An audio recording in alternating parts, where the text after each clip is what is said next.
Guys কি অবস্থা? দাঁড়াও একটা মিনিট। এলিটস, হ্যাঁ এখানে কালার ঠিক আছে, ওকে। এখানে লাগবে আমার একটা লাইন লাইন লাইন, হ্যাঁ ঠিক আছে, আই থিঙ্ক সব ঠিকঠাক। হ্যালো গাইস, কি অবস্থা সবার? কেমন আছেন আপনারা সবাই? আশা করি সবাই অনেক বেশি ভালো আছেন এবং আপনাদের দয়ায় আমিও আছি মোটামুটি ঠিকঠাক। সো সবাইকে আবারও ক্লাসে স্বাগতম। আজকে আমাদের কাজ ক্ষমতা শক্তির 9 নাম্বার লেকচার।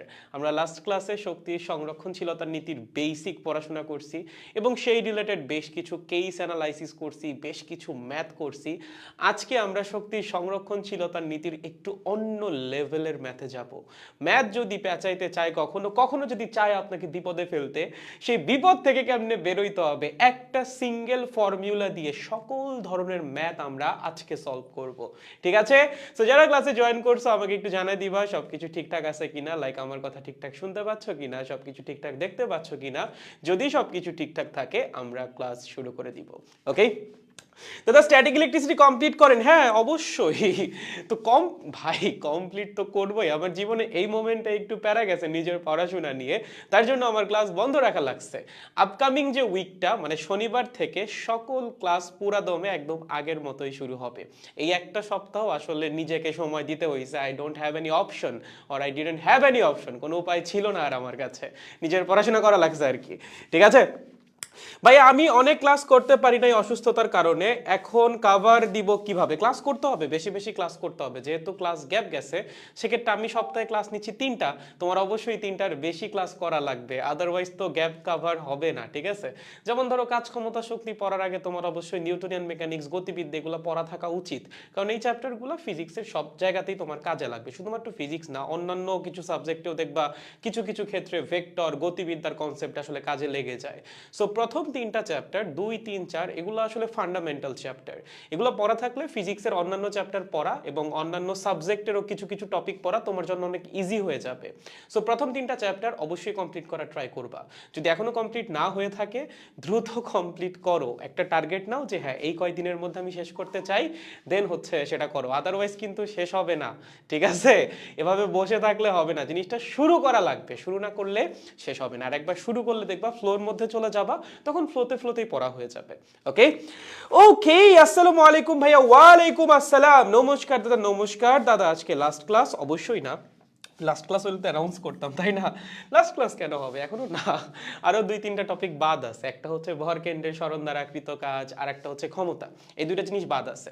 সো আজকের ক্লাসের পর ওই দুইটা টপিক থাকবে, বাকি সবকিছু মোটামুটি শেষ। ওকে, কেমন আছেন? আছি মোটামুটি আছি। লাস্ট ক্লাস না ভাইয়া, লাস্ট ক্লাস না। লাস্ট ক্লাস কেন হবে? লাস্ট ক্লাস হলে তো বলে দিতাম। ঠিক আছে গাইস, চলো সবকিছু ঠিকঠাক আছে, আমরা একটু ম্যাথ সলভিং এ চলে যাই। আজকে বেশ কিছু ম্যাথ আছে একটু চিন্তা ভাবনা করার মতো, যেগুলো করার জন্য আপনার মাথা খাটাইতে হবে। এমনিতেই মানে এগুলা কোনো কমন ম্যাথ না, তুমি বইয়ের মধ্যে সচরাচর এই ম্যাথগুলা পাবা না, বা তোমার সামনেও এই ম্যাথগুলা খুব বেশি আসবে না, হঠাৎ হঠাৎ সামনে আসবে। সো যদি চলে আসে সামনে কখনো, কিভাবে সলভ করতে হবে সেগুলাই আমরা আজকে শিখবো। সো দুইটা হোমওয়ার্ক ছিল, আমরা প্রথমে দুইটা হোমওয়ার্কের দিকে একটু যাবো, এবং তার মধ্যে যে প্রথম হোমওয়ার্কটা, এইটা একটা পুরাই এইচএসসি স্ট্যান্ডার্ড কোয়েশ্চেন। হ্যাঁ, ছবি দেখে মনে হইতে পারে যে না এই জিনিস তো ভাইয়া কোনোদিনও এইচএসসিতে আসবে না, কিন্তু না, এগুলা এইচএসসিতে আসার মতো প্রবলেম। এখন প্রথমে একটু বলে নিই যে আজকের যে ম্যাথগুলো আছে সবই শক্তির সংরক্ষণশীলতার নীতির ম্যাথ, বাট শক্তির সংরক্ষণশীলতার নীতি কিন্তু সব জায়গায় অ্যাপ্লাই করা যায় না। কোথায় অ্যাপ্লাই করতে পারবা বলো তো? যখন কোনো বাহ্যিক বল থাকবে না এবং যখন কোনো অসংরক্ষণশীল বল থাকবে না। যদি এই দুইটার যে কোনো একটাও তোমার সিস্টেমের মধ্যে থাকে, বা দুইটাই যদি সিস্টেমে থাকে, তখন কিন্তু শক্তির সংরক্ষণশীলতার নীতি অ্যাপ্লাই করতে পারবা না। সো যাদের এখনো বেসিকটা ক্লিয়ার না, অবশ্যই লাস্ট ক্লাস করে আসা লাগবে। লাস্ট ক্লাস না করলে আজকের ক্লাস বোঝা কিন্তু টাফ হয়ে যাবে। সো আমি একবার আলোচনা করে দিই কি পড়ছিলাম আমরা লাস্ট ক্লাসে। একটা ছিল হচ্ছে বেসিক সূত্র, যে এক্সটার্নাল ফোর্স দ্বারা কৃত কাজ প্লাস অসংরক্ষণশীল বল দ্বারা কৃত কাজ। অসংরক্ষণশীল বল বলতে মোস্ট অফ দ্য কেসেস আমাদের ঘর্ষণ বলই দেওয়া থাকে। এটা কিসের সমান হয়? সিস্টেমের যান্ত্রিক শক্তির পরিবর্তনের সমান হয়। যান্ত্রিক শক্তি মানে হচ্ছে বিভব শক্তি প্লাস গতি শক্তি। তার মানে এটা সমান হবে ফাইনাল বিভব শক্তি প্লাস ফাইনাল গতি শক্তি মাইনাস ইনিশিয়াল বিভব শক্তি প্লাস ইনিশিয়াল গতি শক্তি। ওকে, এটা হচ্ছে সিস্টেমের ফাইনাল যান্ত্রিক শক্তি, এটা হচ্ছে সিস্টেমের ইনিশিয়াল যান্ত্রিক শক্তি, আর এই পুরো জিনিসটা হচ্ছে সিস্টেমের যান্ত্রিক শক্তির পরিবর্তন।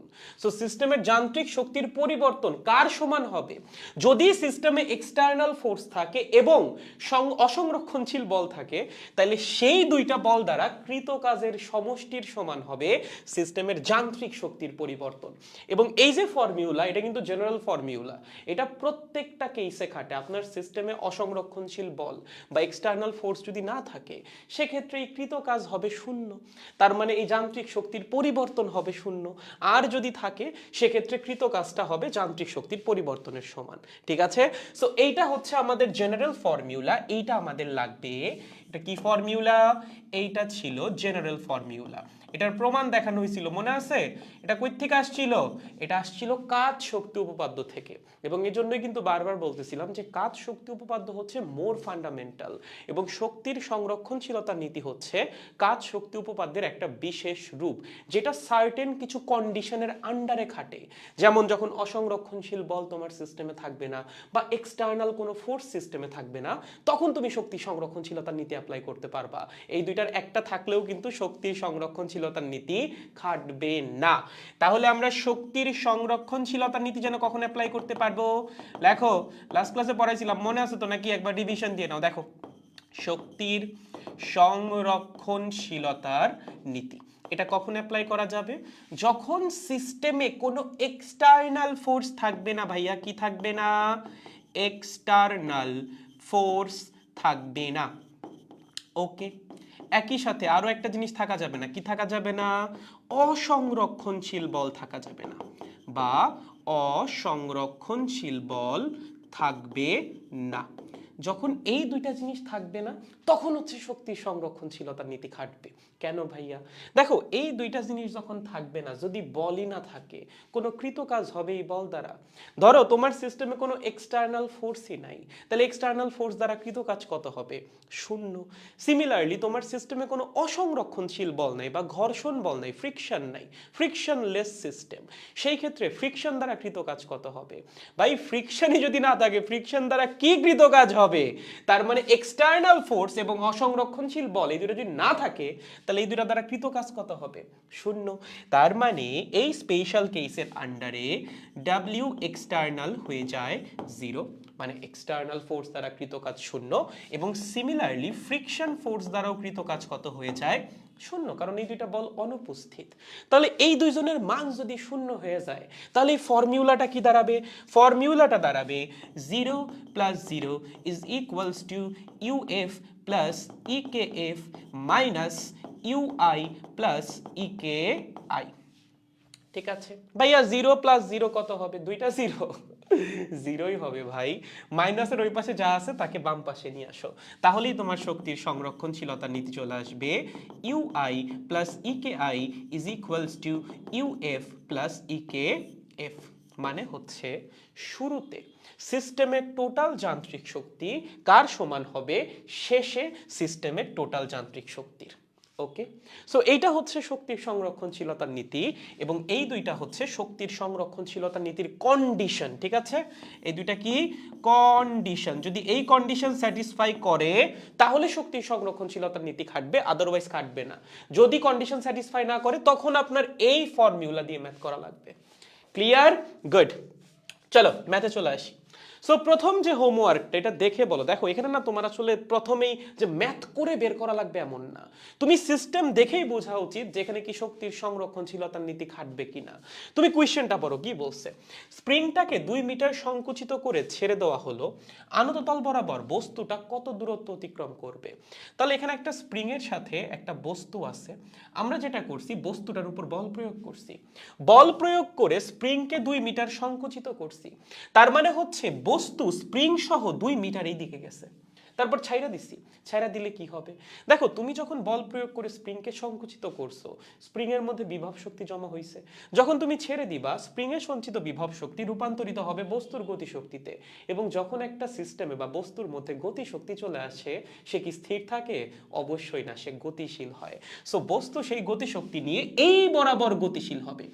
এই পর্যন্ত আসার পর সে কি পাবে? আনত তল। তখন সে এভাবে আনত তল বরাবর উঠা শুরু করবে। প্রশ্নে এটাই জিজ্ঞাসা করা হয়েছে, আনত তল বরাবর সে কতটা দূরত্ব অতিক্রম করতে পারবে। বলো তো এখানে শক্তি সংরক্ষণশীলতার নীতি খাটবে নাকি খাটবে না? অবশ্যই খাটবে। কেন? এখানে কোনো এক্সটার্নাল ফোর্স আছে? তুমি বলবা ভাইয়া আছে, আমরা তো বাহ্যিক বল প্রয়োগ করে সিস্টেমটাকে সংকুচিত করলাম। ঠিক আছে, বাট সেটা আমাদের অ্যানালাইসিসের মধ্যে পড়তেছে না। আমাদের দেখা লাগবে ছেড়ে দেওয়ার পর কি হইছে। যখন তুমি বল প্রয়োগ করা ছাইরা দিছো, তারপর তুমি বস্তুর উপর কোনো বল প্রয়োগ করছো? আর তুমি শুরুতে বল প্রয়োগ করে সিস্টেমটাকে সংকুচিত করলা, দেন তুমি ছেড়ে দিলা, বস্তু গতিশীল হইল। যখন বস্তু গতিশীল, সেই অবস্থায় তুমি কোনো বল প্রয়োগ করছো? করো নাই। তার মানে কোনো এক্সটার্নাল ফোর্স দেওয়া হয় নাই, গেল একটা। দ্বিতীয়ত, সিস্টেমে কোথাও কোনো ঘর্ষণ বলের কথা বলা আছে? বলা নাই। তার মানে সিস্টেমে কোনো অসংরক্ষণশীল বলও নাই। তার মানে দুইটা কন্ডিশনই স্যাটিসফাই করছে, অবশ্যই শক্তির সংরক্ষণশীলতার নীতি খাটবে। তার মানে শুরুতে লেখো, শক্তির সংরক্ষণশীলতার নীতি কি বলে? শুরুতে টোটাল যান্ত্রিক শক্তি হবে শেষে টোটাল যান্ত্রিক শক্তির সমান। তার মানে শুরুতে বিভব শক্তি প্লাস শুরুতে গতিশক্তি হবে শেষে বিভব শক্তি প্লাস শেষে গতিশক্তির সমান। শুরুতে আমাদের সিস্টেম কি অবস্থায় ছিল? স্প্রিং 2 মিটার সংকুচিত অবস্থায় ছিল। দেন আমরা ছেড়ে দিছি, দেন বস্তু গতিশীল হইছে। ধরলাম বস্তু গতিশীল হয়ে এই পর্যন্ত এসে থাইমা যাবে, ধরলাম। ঠিক আছে, বস্তু এই পর্যন্ত এসে থেমে যাবে। এটাই প্রশ্ন করছে যে বস্তুটি কত দূর অতিক্রম করতে পারবে বা কতটা দূরত্ব অতিক্রম করতে পারবে। তার মানে হচ্ছে আনত তল বরাবর কতটুকু উঠে বস্তু থেমে যাবে। সো ধরলাম এটা আমাদের সেই বি পয়েন্ট, যে বি পয়েন্টে এসে বস্তু থেমে যাবে। তার মানে বস্তু আনত তল বরাবর এতটা দূরত্ব অতিক্রম করতে পারতেছে। ধরলাম এই দূরত্বটা হচ্ছে এস। ধরলাম যে বস্তুটা আনত তল বরাবর এস মিটার দূরত্ব অতিক্রম করতে পারবে। তাহলে এস মিটার দূরত্ব অতিক্রম করে বস্তু যে অবস্থায় আসলো, এটা কি তার ফাইনাল অবস্থা? ইনিশিয়াল অবস্থা কোনটা? তুমি বস্তুর উপর বল প্রয়োগ করে স্প্রিংটাকে 2 মিটার সংকুচিত করছিলা, সেইটা ছিল হচ্ছে ইনিশিয়াল অবস্থা। তাহলে এইটা 2 মিটার সংকুচিত হবে, সেটা হচ্ছে আমাদের ইনিশিয়াল অবস্থা এ। ওকে, তাহলে এটা আমাদের ইনিশিয়াল অবস্থা, এইটা আমাদের ফাইনাল অবস্থা। আমাদের দেখা লাগবে ইনিশিয়াল অবস্থায় বিভব শক্তি গতিশক্তি কত এবং ফাইনাল অবস্থায় বিভব শক্তি গতিশক্তি কত। দেন সেই মানগুলা তুমি ইকুয়েশনের মধ্যে বসাই দিবা এবং তুমি যেটা চাচ্ছ সেটার মান বের হয়ে যাবে অটোমেটিক্যালি। চলেন তো দেখি কিভাবে হবে। আসেন, প্রথম কথা, ইনিশিয়াল অবস্থায় সিস্টেমে কোনো বিভব শক্তি আছে? ভাইয়া আমার এই বস্তু তো ভূমির উপর, আমরা তো জানি ভূমিতে বিভব শক্তি শূন্য, আমরা ধইরা নেই বিভব শক্তি শূন্য। তাইলে তো ভাইয়া কোনো বিভব শক্তি নাই। কি বলছিলাম? যেখানেই সংরক্ষণশীল বল আছে, যতগুলা সংরক্ষণশীল বল থাকবে, প্রত্যেকটা সংরক্ষণশীল বলের জন্য একটা করে বিভব শক্তি আসবে। এখানে অভিকর্ষ বল আছে, ঠিক আছে, অভিকর্ষজ বিভব শক্তির মান শূন্য হবে, কারণ সিস্টেম আছে ভূমিতে। বাট আরো একটা সংরক্ষণশীল বল এখানে আছে, বলো তো কোনটা? Spring force. তুমি যখন স্প্রিংকে সংকুচিত করবা 2 মিটার, স্প্রিং এর মধ্যে স্প্রিং বল তৈরি হবে না? অবশ্যই হবে। সেই বলের জন্য স্প্রিং এর মধ্যে একটা বিভব শক্তি সঞ্চিত হবে। স্প্রিংকে যদি x মিটার সংকুচিত করা হয়, স্প্রিং এ কতটুকু বিভব শক্তি জমা হয়? হাফ কে এক্স স্কোয়ার পরিমাণ। তার মানে ইনিশিয়ালি যখন 2 মিটার সংকুচিত অবস্থায় আছে সিস্টেমটা, তখন সিস্টেমে একটা বিভব শক্তি থাকবে, যেটা হবে স্প্রিং এ সঞ্চিত বিভব শক্তি হাফ কে এক্স স্কোয়ারের সমান। বুঝতে পারছি? সিম্পল। শুরুতে সিস্টেমে কোনো গতিশক্তি আছে না, তুমি যখন ওকে ছেড়ে দিবা তারপর বস্তু গতিশীল হবে, তার আগে তো না। তার মানে শুরুতে সিস্টেমের গতিশক্তি শূন্য। ওকে, ফাইনালি আমাদের এই বস্তুটা এখান থেকে ট্রাভেল করে আসছে এখানে। ফাইনাল অবস্থায় বস্তুর কি কোনো বিভব শক্তি আছে? অবশ্যই আছে। দেখো বস্তুটা এখন ভূমি থেকে একটা সার্টেন হাইটে উঠে গেছে। কতটুকু উপরে উঠছে? আনত তল বরাবর সে এস মিটার দূরত্ব অতিক্রম করছে। তাহলে উলম্ব বরাবর কতটুকু উপরে উঠছে বলো তো? এইটা এস, এইটা 30 ডিগ্রি। তাহলে উচ্চতা কত হবে? এখানে লিখতেছি, উচ্চতা হবে এস সাইন 30। ঠিক আছে, একটা সমকোণী ত্রিভুজ ভাই, তার অতিভুজ হচ্ছে এস, অ্যাঙ্গেল হচ্ছে 30 ডিগ্রি, লম্ব কত হবে এস ইন্টু সাইন 30, মানে অতিভুজ ইন্টু সাইন 30। তার মানে বস্তুটা যে ফাইনালি বি পয়েন্টে গেল সে ভূমি থেকে কতটুকু উপরে উঠলো, এস সাইন 30 ডিগ্রি পরিমাণ উপরে উঠলো। তাহলে একটা বস্তু যদি ভূমি থেকে এতখানি উপরে উঠে তার মধ্যে একটা বিভব শক্তি আসবে না? অবশ্যই আসবে। কতটুকু? M G H. ভাইয়া স্প্রিং এ কোনো বিভব শক্তি থাকবে না। যখন তুমি স্প্রিংকে 2 মিটার সংকুচিত করছিলা শুরুতে, তখন স্প্রিং এর বিভব শক্তি ছিল। যখন ছেড়ে দিছো, স্প্রিং এর বিভব শক্তি তো রূপান্তরিত হয়ে গেছে বস্তুর গতি শক্তিতে। এবং অবশ্যই যখন ছেড়ে দিবা তখন স্প্রিং সংকুচিত অবস্থা থেকে ধীরে ধীরে সাম্যাবস্থায় চলে আসবে। সাম্যাবস্থায় যখন চলে আসবে তখন অবশ্যই স্প্রিং এর মধ্যে কোনো বিভব শক্তি থাকবে না। তার মানে এখানে বিভব শক্তি থাকবে একটা, সেটা হচ্ছে অভিকর্ষজ বিভব শক্তি। কোনো স্প্রিং বিভব শক্তি সিস্টেমে আর থাকবে না যখন সিস্টেমটা ফাইনাল অবস্থায় চলে আসবে। ওকে, গুড। তার মানে স্প্রিং এর কোনো বিভব শক্তি নাই। এইবার সিস্টেমে কোনো গতি শক্তি আছে? জি ভাইয়া, গতি শক্তি তো থাকা উচিত, আমার বস্তু গতিশীল হইছে, গতি শক্তি থাকবে না? ফাইনাল অবস্থায় কি কোনো গতিশক্তি থাকবে? দেখো, তুমি বল প্রয়োগ করা বন্ধ করার পর বস্তু গতিশীল হবে, ঠিক আছে, বাট প্রশ্নে তোমারে বলছে বস্তুটা আনত তল বরাবর কতটুকু উপরে উঠবে। তার মানে কি? মানে বস্তু থেমে যাওয়ার আগ পর্যন্ত কতটুকু উপরে উঠতে পারবে। তার মানে বস্তু যদি এই বি পয়েন্ট পর্যন্ত আসতে পারে, what does it mean? B পয়েন্টে এসে বস্তুটা ফাইনালি থাইমা গেছে। তার মানে ফাইনাল ভেলোসিটি কত বস্তুর? বস্তুর ফাইনাল ভেলোসিটি হচ্ছে 0। তার মানে বি পয়েন্টে বা ফাইনাল অবস্থায় সিস্টেমে কোনো গতিশক্তি আছে? কোনো গতিশক্তিও নাই। শেষ। এখন খালি মান বসাবা, মান বসালেই ম্যাথ সলভড। যারা বুঝো না আর একটা আবার একটু বলি পুরো ব্যাপারটা। প্রথমে আমরা স্প্রিংটাকে 2 মিটার সংকুচিত করছি। যখন স্প্রিংকে সংকুচিত করব, স্প্রিং এর মধ্যে একটা বিভব শক্তি জমা হবে। তার মানে শুরুতে সিস্টেমে একটা বিভব শক্তি আছে, সেটা হচ্ছে হাফ কে এক্স স্কোয়ার্ড। শুরুতে অবশ্যই সিস্টেমে কোনো গতি শক্তি নাই, কারণ তুমি তো জাস্ট সংকুচিত করছো। যখন তুমি ছেড়ে দিবা তখন হচ্ছে বস্তু গতিশীল হবে, ছেড়ে দেওয়ার আগে তো গতিশীল না। তার মানে শুরুতে সিস্টেমের গতি শক্তি হচ্ছে 0। এটাই লেখা হয়েছে, এটা শুরুতে সিস্টেমের বিভব শক্তি এবং এটা শুরুতে সিস্টেমের গতি শক্তি। যখন তুমি ছেড়ে দিছো তখন কি হয়েছে? বস্তু এই বরাবর এসে এইখানে এসে থামছে, মানে সে আনত তল বরাবর এস মিটার দূরত্ব অতিক্রম করে তারপর গিয়ে থামছে। তার মানে বস্তুর ফাইনাল ভেলোসিটি কত? অবশ্যই 0। বস্তু যদি আনত তল বরাবর এস মিটার উপরে উঠে, তাহলে সে উলম্ব বরাবর কতটুকু উপরে উঠছে বলো? এইটা হচ্ছে এস, এটা হচ্ছে 30 ডিগ্রি, তাহলে এটা কি হবে? S into sign 30। যদি এইটা না পারো তাহলে তোমাদেরকে আর একবার আমি ক্লাস 7-এ ভর্তি করে দিয়ে আসবো, ঠিক আছে? যাই হোক, সো বস্তু যদি ভূমি থেকে এইচ মিটার উপরে উঠে, তাহলে এখন বস্তুর বিভব শক্তি কত? বস্তুর বিভব শক্তি হচ্ছে mgh। এটা কোন বিভব শক্তি? অভিকর্ষজ বিভব শক্তি। কোন স্প্রিং বিভব শক্তি এখন থাকবে? থাকবে না, কারণ স্প্রিং এর বিভব শক্তি তো বস্তুর গতি শক্তিতে রূপান্তর হয়ে গেছে। সেই গতি শক্তি ব্যবহার করেই তো বস্তু এই পর্যন্ত উঠলো, তাই না? সো ছেড়ে দেওয়ার পর বা ফাইনাল অবস্থায় স্প্রিং এর মধ্যে আর কোনো বিভব শক্তি থাকবে না। তার মানে ফাইনাল অবস্থায় বিভব শক্তি আছে একটা, সেটা হচ্ছে শুধুমাত্র অভিকর্ষজ বিভব শক্তি। কোনো গতি শক্তি থাকবে? থাকবে না, কারণ ফাইনাল অবস্থায় এসে বস্তুটা থেমে যাবে, ওর ফাইনাল ভেলোসিটি 0। সো অবশ্যই ফাইনাল গতি শক্তিও কত হবে? 0 হবে। ঠিক আছে, গুড। এখন জাস্ট মান বসাও। চলো, কে এর মান কত? স্প্রিং ধ্রুবক, স্প্রিং ধ্রুবক হচ্ছে 100। এক্স এর মান কত? 2, তার উপর স্কোয়ার। ডান পাশে ভর কত বস্তুর? 5 কেজি। জি এর মান 9.8। এইচ মানে কি? এইচ মানে হচ্ছে এস সাইন 30। সাইন 30 এর ভ্যালু কত?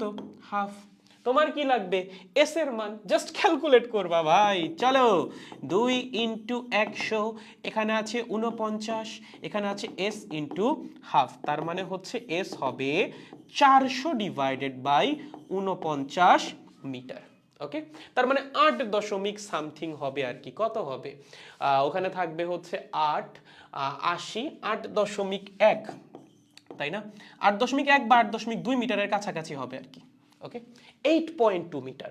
তার মানে সিস্টেমটাকে ছেড়ে দেওয়ার পর বস্তুটা আনত তল বরাবর 8.2 মিটারের মতো দূরত্ব অতিক্রম করতে পারবে, এবং এই 8.2 মিটার যাওয়ার পর অবশেষে বস্তুটা থাইমা যাবে। ঠিক আছে, ক্লিয়ার সবার? দেখেন একদম সহজ। হ্যাঁ, এগুলা কিন্তু এইচএসসির জন্য খুবই খুবই গুরুত্বপূর্ণ। দেখো, ম্যাথ কিন্তু কঠিন না, তুমি যদি এই কনসেপ্ট বুঝে থাকো। এই ম্যাথ সলভ করা কিন্তু জাস্ট দেখো 3 না 4 লাইন লাগছে ম্যাথ সলভ করতে। তোমার জাস্ট কনসেপ্টটা বোঝা লাগবে যে কোন কনসেপ্ট দিয়ে ম্যাথটা সলভ হচ্ছে। ঠিক আছে, পারবো? তুলে ফেলো, পরের ম্যাথটা করা লাগবে, পরেরটা আরো বেশি গুরুত্বপূর্ণ হইছে এটা। ওকে, গুড। এখন এই ম্যাথ যদি প্যাঁচাইতে চাই, এখানে তো কোনো প্যাচ ট্যাচ নেই, খুব সহজ। যদি প্যাঁচাইতে চায়, যেটা করবে, সিস্টেমের মধ্যে ঘর্ষণ দিয়ে দিবে। এর চেয়ে বেশি প্যাঁচানো মানে উচিত না, বা এর চেয়ে বেশি প্যাঁচাবে না। ম্যাক্সিমাম যেটা করতে পারে, সিস্টেমের মধ্যে ঘর্ষণ দিয়ে দিতে পারে। সো সিস্টেমে যদি ঘর্ষণ দিয়ে দেয়, তুমি কিন্তু এখানে কমপ্লেন করতে পারবা না। যদি পরীক্ষার মধ্যে দেখো এই ম্যাথ আসছে এবং তোমার সিস্টেমে ঘর্ষণ আছে, তোমার কমপ্লেন করার কোনো জায়গাই নেই, কারণ তোমরা নিউটনিয়ান মেকানিক্সের মধ্যে ঘর্ষণ বল নিয়ে বিস্তারিত পড়ে আসছো। সো এই ম্যাথ আসলে তোমার অবশ্যই পারা উচিত। এবং এখন আমরা সেটাই করব। আমাদের homework number 2, same system, same math, just এইবার ম্যাথের মধ্যে ঘর্ষণ আছে। তোমাকে বলে দিয়েছে স্প্রিংটাকে কতটুকু সংকুচিত করে ছেড়ে দেওয়া হলে বস্তুটা এ পয়েন্টে গিয়ে থামবে। তোমাকে বলছে সমতলে ঘর্ষণ গুণাঙ্ক 0.4 এবং আনত তলের ঘর্ষণ গুণাঙ্ক হচ্ছে 0.2। ওকে, তার মানে যখনই বস্তুটা সমতল বরাবর গতিশীল হবে, সে যে ঘর্ষণটা ফেস করবে সেই ঘর্ষণের ঘর্ষণ গুণাঙ্ক হচ্ছে 0.4, আর যখনই বস্তুটাই আনত তলের মধ্যে চলে আসবে, তখন সে যে ঘর্ষণটা ফেস করবে সেটার ঘর্ষণ গুণাঙ্ক হচ্ছে 0.2। এবং তোমাকে কোয়েশ্চেন করছে স্প্রিংটাকে কতটুকু সংকুচিত করে ছেড়ে দিলে সে এই এ পয়েন্ট পর্যন্ত আইসা পৌঁছাইতে পারবে। তার মানে এ পয়েন্ট পর্যন্ত আইসা সে থাইমা যাবে। এ পয়েন্টটা ভূমি থেকে কতখানি উপরে আছে? 5 মিটার উপরে আছে। একটা জিনিস চিন্তা করো, যখন তুমি ভূমি থেকে 10 মিটার উপরে যেতে চাচ্ছ, ধরো একটা বস্তুর ভর হচ্ছে 1 কেজি এবং তুমি চাচ্ছ বস্তুটাকে ভূমি থেকে 10 মিটার উপরে নিয়ে যাবা, তার জন্য তোমার কতখানি কাজ করা লাগবে বা কতটুকু শক্তি লাগবে? দেখো, একটা বস্তুকে ভূমি থেকে 1 মিটার উপরে নিয়ে যাইতে, 1 মিটার না 10 মিটার, বস্তুর ভর হচ্ছে 1 কেজি, সেই ক্ষেত্রে আমাদের কাজ করা লাগে হচ্ছে 98 জুল। ওকে, এখানে কি বস্তুর উপর আমরা বল প্রয়োগ করতেছি না, বস্তু নিজের গতি শক্তি ব্যবহার করে উপরে উঠতেছে। তার মানে 98 জুল কাজ করার জন্য বস্তুর অ্যাট লিস্ট 98 জুল শক্তি তো লাগবেই। এর জন্যই প্রশ্ন এইটা যে আমরা কতটুকু সংকুচিত করলে বস্তু এই এ পয়েন্ট পর্যন্ত আসতে পারবে। কারণ এ পয়েন্টে আসতে তার একটা নির্দিষ্ট পরিমাণ শক্তি লাগবে। এ পয়েন্টটা ভূমি থেকে 5 মিটার উপরে, সেই শক্তি সে পাবে কই থেকে? তুমি যখন স্প্রিংটাকে সংকুচিত করতেছো, স্প্রিং এর মধ্যে কি জমা হচ্ছে? বিভব শক্তি।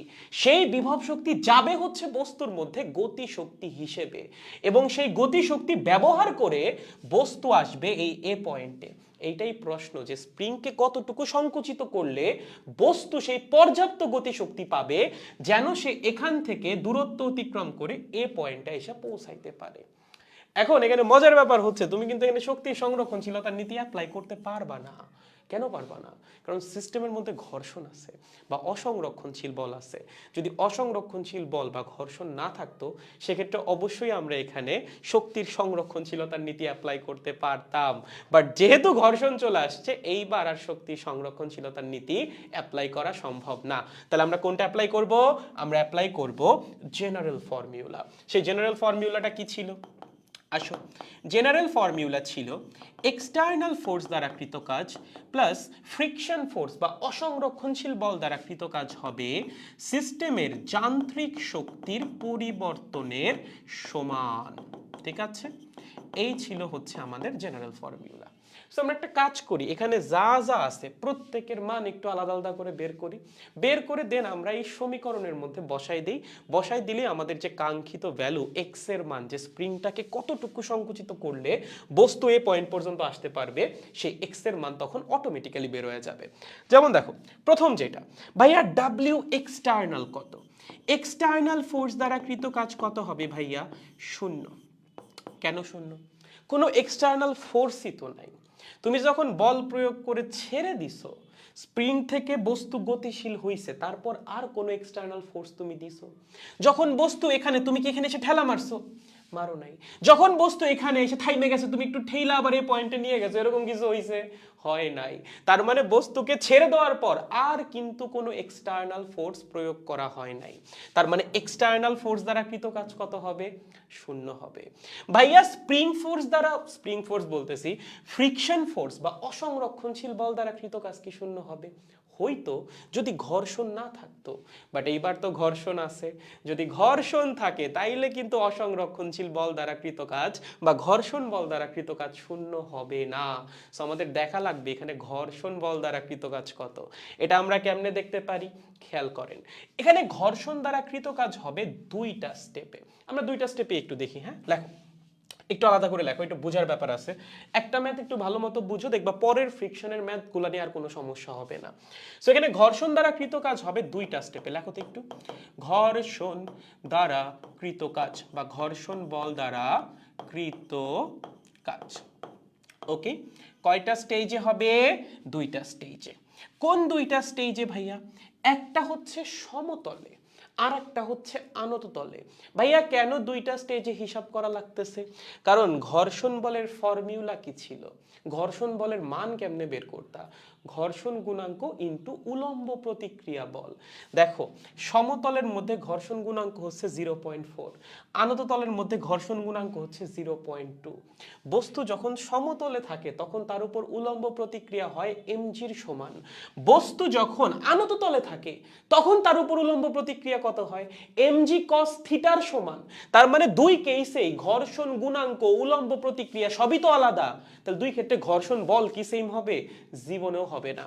এই বস্তু সমতলের মধ্যে একরকম ঘর্ষণ বল ফেস করবে, যখন বস্তু আনত তলে চলে আসবে তখন সে ঘর্ষণ বল ফেস করবে আর একটা। এর জন্য ঘর্ষণ বল দ্বারা কৃত কাজ দুইবার সেপারেটলি হিসাব করতে হবে। যদি এমন হইতো যে ভাইয়া এখানে ঘর্ষণ বল যতটুকু এখানেও ঘর্ষণ বল ততটুকু, তখন আমরা একবারে হিসাব করতাম।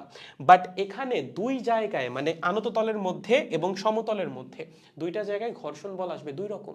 তার জন্য ঘর্ষণ বল দ্বারা কৃত কাজ দুই স্টেজে বা দুইটা স্টেপে হিসাব করা লাগবে।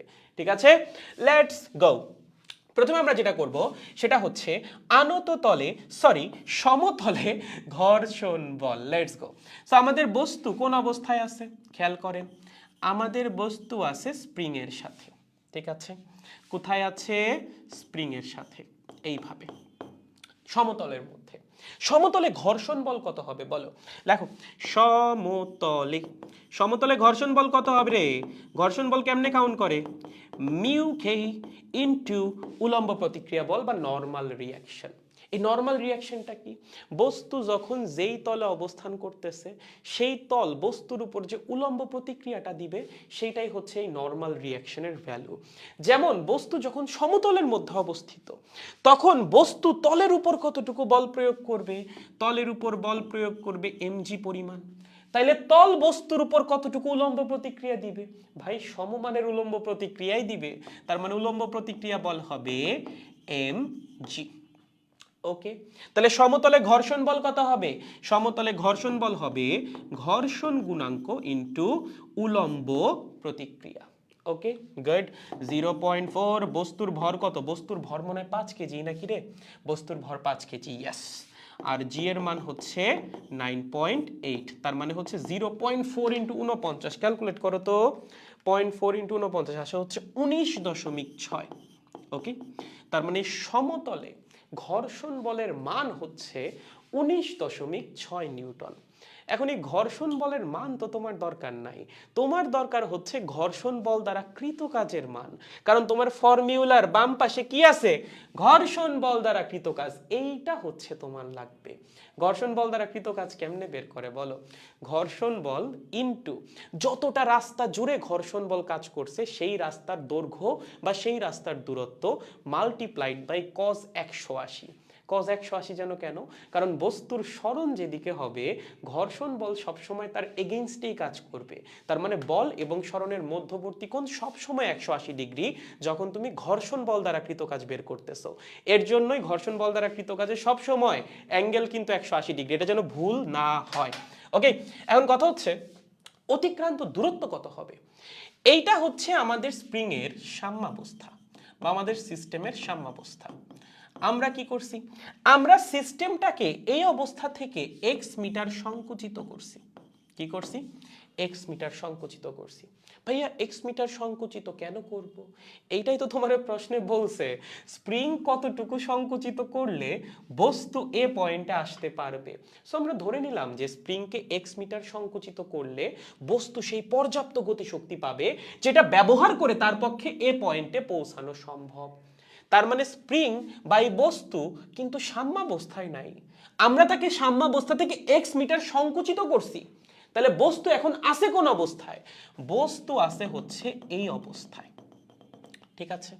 তাহলে বস্তু যদি এই অবস্থায় থাকে সে সমতলে কতটা দূরত্ব অতিক্রম করবে? দেখো এখানে আসার পরে সে আনত তল পাবে, তার আগে তো পুরাটাই সমতল। সে সমতলে দূরত্ব কতটা অতিক্রম করবে বলো? এতটুকু হচ্ছে 2, আমরা তাকে সংকুচিত করছি আরো এক্স মিটার, তার মানে বস্তুর টোটাল অতিক্রম করা লাগবে 2 + x মিটার। বুঝতে পেরেছো? প্রথমত হচ্ছে তার সমতলে একটা নির্দিষ্ট দূরত্ব তো অতিক্রম করতেই হবে, সে তো আর সরাসরি আনত তলে আসতে পারবে না। সমতলের এই সার্টেন দূরত্বটা অতিক্রম করে দেন তার আসতে হবে আনত তলের মধ্যে। এর জন্য আমাদের দেখতে হবে যে সমতলে সে কতটা ডিস্টেন্স অতিক্রম করতেছে। সাম্যাবস্থা থেকে আনত তলের দূরত্ব ছিল 2 মিটার, বাট সিস্টেম তো সাম্যাবস্থায় নাই, তাকে আমরা এক্স মিটার সংকুচিত করছি। তার মানে আনত তলে পৌঁছানোর আগে তার সমতলে কতটা দূরত্ব অতিক্রম করা লাগতেছে? এখানে এক্স মিটার, এখানে আরো 2 মিটার, তার মানে টোটাল 2 + x মিটার। বুঝতে পারছি? Very good. তাহলে আমাদের বস্তু যদি সমতলের মধ্যে 2 + x মিটার দূরত্ব অতিক্রম করে, ঘর্ষণ বল দ্বারা কৃত কাজ কত হবে? সমতলে ঘর্ষণ বলের মান 19.6 নিউটন এবং অতিক্রান্ত দূরত্ব হচ্ছে 2 + x মিটার। তাহলে ঘর্ষণ বল দ্বারা কৃত কাজ WF কে বা WFS যেটাই লেখো বা WF1 লিখলেও কোনো সমস্যা নাই, সেইটা হবে হচ্ছে ঘর্ষণ বল ইনটু অতিক্রান্ত দূরত্ব ইনটু cos 180। ঠিক আছে? ঘর্ষণ বলের মান কত? 19.6। অতিক্রান্ত দূরত্ব যেন কতটুকু? 2 মিটার? না, 2 মিটার তো সাম্যাবস্থা থেকে ছিল, আমাদের সিস্টেম তো আছে সাম্যাবস্থা থেকে এক্স মিটার ওই দিকে, তার মানে প্রথমে এক্স মিটার আসা লাগবে, দেন আরো 2 মিটার আসা লাগবে। তাহলে টোটাল ঘর্ষণ বল ফেস করবে কতটা দূরত্ব জুড়ে? 2 + x মিটার। আর cos 180 মান হচ্ছে -1, তার মানে এখানে কৃত কাজ হবে -19.6 × 2 + x। ওকে, সো এটা হচ্ছে সমতলে ঘর্ষণ বল দ্বারা কৃত কাজ। এখানে কি শেষ? না, বস্তু যখন সমতলটাকে অতিক্রম করে আনত তলের মধ্যে আসবে তখন আবার আরেকটা ঘর্ষণ বল চলে আসবে, তার মানে আনত তলের মধ্যে বস্তু আরো একটা ঘর্ষণ বলকে ফেস করবে এবং সেই ঘর্ষণ বলকে সে অতিক্রম করে, বাধা অতিক্রম করে যেহেতু সে উপর উঠতেছে, অবশ্যই ঘর্ষণ বল দ্বারা কৃত কাজ এখানেও হবে। সেই কৃত কাজের মান কেমনে বের করব? চলো প্রথমে আমরা যেটা করব, আনত তলে ঘর্ষণ বলটা বের করব। কি করব? আনত তলে ঘর্ষণ বল। দেখো আমাদের আনত তলটা অনেকটা এরকম, তাই তো? ওকে, আমাদের বলে দিয়েছে এইটা হচ্ছে এ পয়েন্ট, এ পয়েন্টটা ভূমি থেকে 5 মিটার উপরে। ওকে, ধরো আমাদের বস্তু এই জায়গায় আছে। কোন জায়গায় আছে? এই জায়গায়। তার উপর নরমাল রিঅ্যাকশন কত হবে? কারণ আমার বের করা লাগবে হচ্ছে ঘর্ষণ বল Fk2, সেটা বের করার ফর্মুলা কি? মিউকে ইনটু বস্তুর উপর ক্রিয়ারত নরমাল রিঅ্যাকশন। যখন বস্তু আনত তলের মধ্যে থাকে তখন তার উপর উলম্ব প্রতিক্রিয়া বল কত হয়? খেয়াল করেন বস্তুর উপর এই বরাবর কাজ করতেছে mg, ঠিক আছে? এই অ্যাঙ্গেল হচ্ছে থিটা বা 30 ডিগ্রি, যেটা ইকুয়েশনে দেওয়া আছে। তাহলে এই বরাবর mg রূপাংশ কত হবে? mg cos theta. বস্তুর উপর নরমাল রিঅ্যাকশন কত হবে? অবশ্যই mg cos থিটা। তার মানে বস্তু যখন আনত তলের মধ্যে থাকবে বা আনত তল বরাবর দূরত্ব অতিক্রম করবে তখন তার উপর তল কর্তৃক দেওয়া উলম্ব প্রতিক্রিয়া বলের মান কত হবে? mg cos theta. লিখে ফেলো, মিউ কে multiplied by mg cos theta. ঠিক আছে, এইটা হচ্ছে আনত তলের মধ্যে বস্তুর উপর ক্রিয়াশীল ঘর্ষণ বলের মান। ওকে, এখানে কোনটার মান কত, মান বের করে ফেলি। আমাদের যে আনত তল সেটার ঘর্ষণ গুণাঙ্ক দেওয়া আছে কত, 0.2, বস্তুর ভর দেওয়া আছে 5 কেজি, অ্যাঙ্গেল দেওয়া আছে 30 ডিগ্রি, ঠিক আছে। চলো সব মান আমরা একটু বসাই দিব। মিউকে হচ্ছে 0.2, এম হচ্ছে 5 কেজি, এটা হচ্ছে 9.8, এটা হচ্ছে cos 30, তাহলে এটা হয়ে যাচ্ছে 9.8 ইন্টু cos 30 মানে হচ্ছে √3/2, তার মানে 4.9 √3 এত নিউটন। ওকে, এইটা হচ্ছে আনত তলের মধ্যে ঘর্ষণ বলের মান। এখন আবারও আমার তো ঘর্ষণ বলের মান দরকার না, আমার দরকার ঘর্ষণ বল দ্বারা কৃত কাজ। সেই কৃত কাজ কেমনে বের করব? দেখো, তুমি যেহেতু ঘর্ষণ বলের মান বের করতে পারছো, কৃত কাজ বের করা কোনো ব্যাপার না। আমাদের এই বস্তু আনত তল বরাবর কতটা দূরত্ব অতিক্রম করবে সেটা এখান থেকেই বের করে ফেলা সম্ভব। প্রথমত আমার বস্তু যাবে হচ্ছে এ পয়েন্টে, তাই না? এ পয়েন্টে যাওয়ার জন্য তার আনত তল বরাবর কতটা দূরত্ব অতিক্রম করা লাগতেছে। আনত তল শুরু হচ্ছে এখান থেকে, বস্তু গিয়ে পৌঁছাচ্ছে এখানে, তার মানে আনত তল বরাবর বস্তুর দূরত্ব অতিক্রম করা লাগবে এই অতিভুজের সমান। টোটাল এতটা ডিস্টেন্স বস্তুর উঠা লাগবে। এই দূরত্বটা কেমনে বের করব? ভাই, তোমারে এই সমকোণী ত্রিভুজের লম্ব দেওয়া আছে 5 মিটার, তোমাকে অ্যাঙ্গেল দেওয়া আছে 30 ডিগ্রি, অতিভুজ কত হবে? অতিভুজ এস হবে 5/sin 30, ঠিক আছে। লম্ব বাই অতিভুজ হচ্ছে সাইন থিটা, সাইন থিটা মানে কি লম্ব বাই অতিভুজ, তাহলে অতিভুজ কত হবে 5/sin থিটা, থিটার মান হচ্ছে 30 ডিগ্রি, সাইন 30 মান হাফ, বসায় দাও 10 মিটার। তার মানে বস্তুটা যদি আনত তল বরাবর এই পয়েন্টে পৌঁছাইতে চায় তাহলে তার দূরত্ব অতিক্রম করা লাগবে 10 মিটার, এবং এই 10 মিটার দূরত্ব অতিক্রম করার সময় বস্তু ঘর্ষণ বল ফেস করবে কতখানি, 4.9 ইন্টু √3 নিউটন। এতখানি ঘর্ষণ বল সে যদি 10 মিটার দূরত্ব জুড়ে ফেস করে তাহলে ঘর্ষণ বল দ্বারা কৃত কাজ কত হবে? লেখো, এখানে লিখে দিচ্ছি, ঘর্ষণ বল দ্বারা কৃত কাজ WF2, ঠিক আছে, হবে হচ্ছে ঘর্ষণ বলের মান ইন্টু অতিক্রান্ত দূরত্ব ইন্টু cos 180। cos 180 লেখাটা কিন্তু মাস্ট, কারণ ঘর্ষণ বল সবসময় সরণের বিপরীত দিকেই কাজ করবে। ওকে, গুড। ঘর্ষণ বলের মান হচ্ছে 4.9 √3, সরণ কতটুকু, আনত তল বরাবর যেন কতটুকু উঠবে, 10 মিটার, আর cos 180 মান হচ্ছে -1, তার মানে -49 √3 জুল। ওকে, তাহলে এইটা হচ্ছে সমতলে ঘর্ষণ বল দ্বারা কৃত কাজ, এইটা হচ্ছে আনত তলে ঘর্ষণ বল দ্বারা কৃত কাজ। তাহলে ঘর্ষণ বল দ্বারা টোটাল কৃত কাজ কত? ঘর্ষণ বল দ্বারা টোটাল কৃত কাজ হচ্ছে এইটা প্লাস এইটা, বুঝছো? সো এতক্ষণ ধরে আমরা যেটা বের করলাম সেটা হচ্ছে এই WFS। ওকে, ঘর্ষণ বল দ্বারা কৃত কাজের মান হচ্ছে আমরা এতক্ষণ ধরে বের করছি।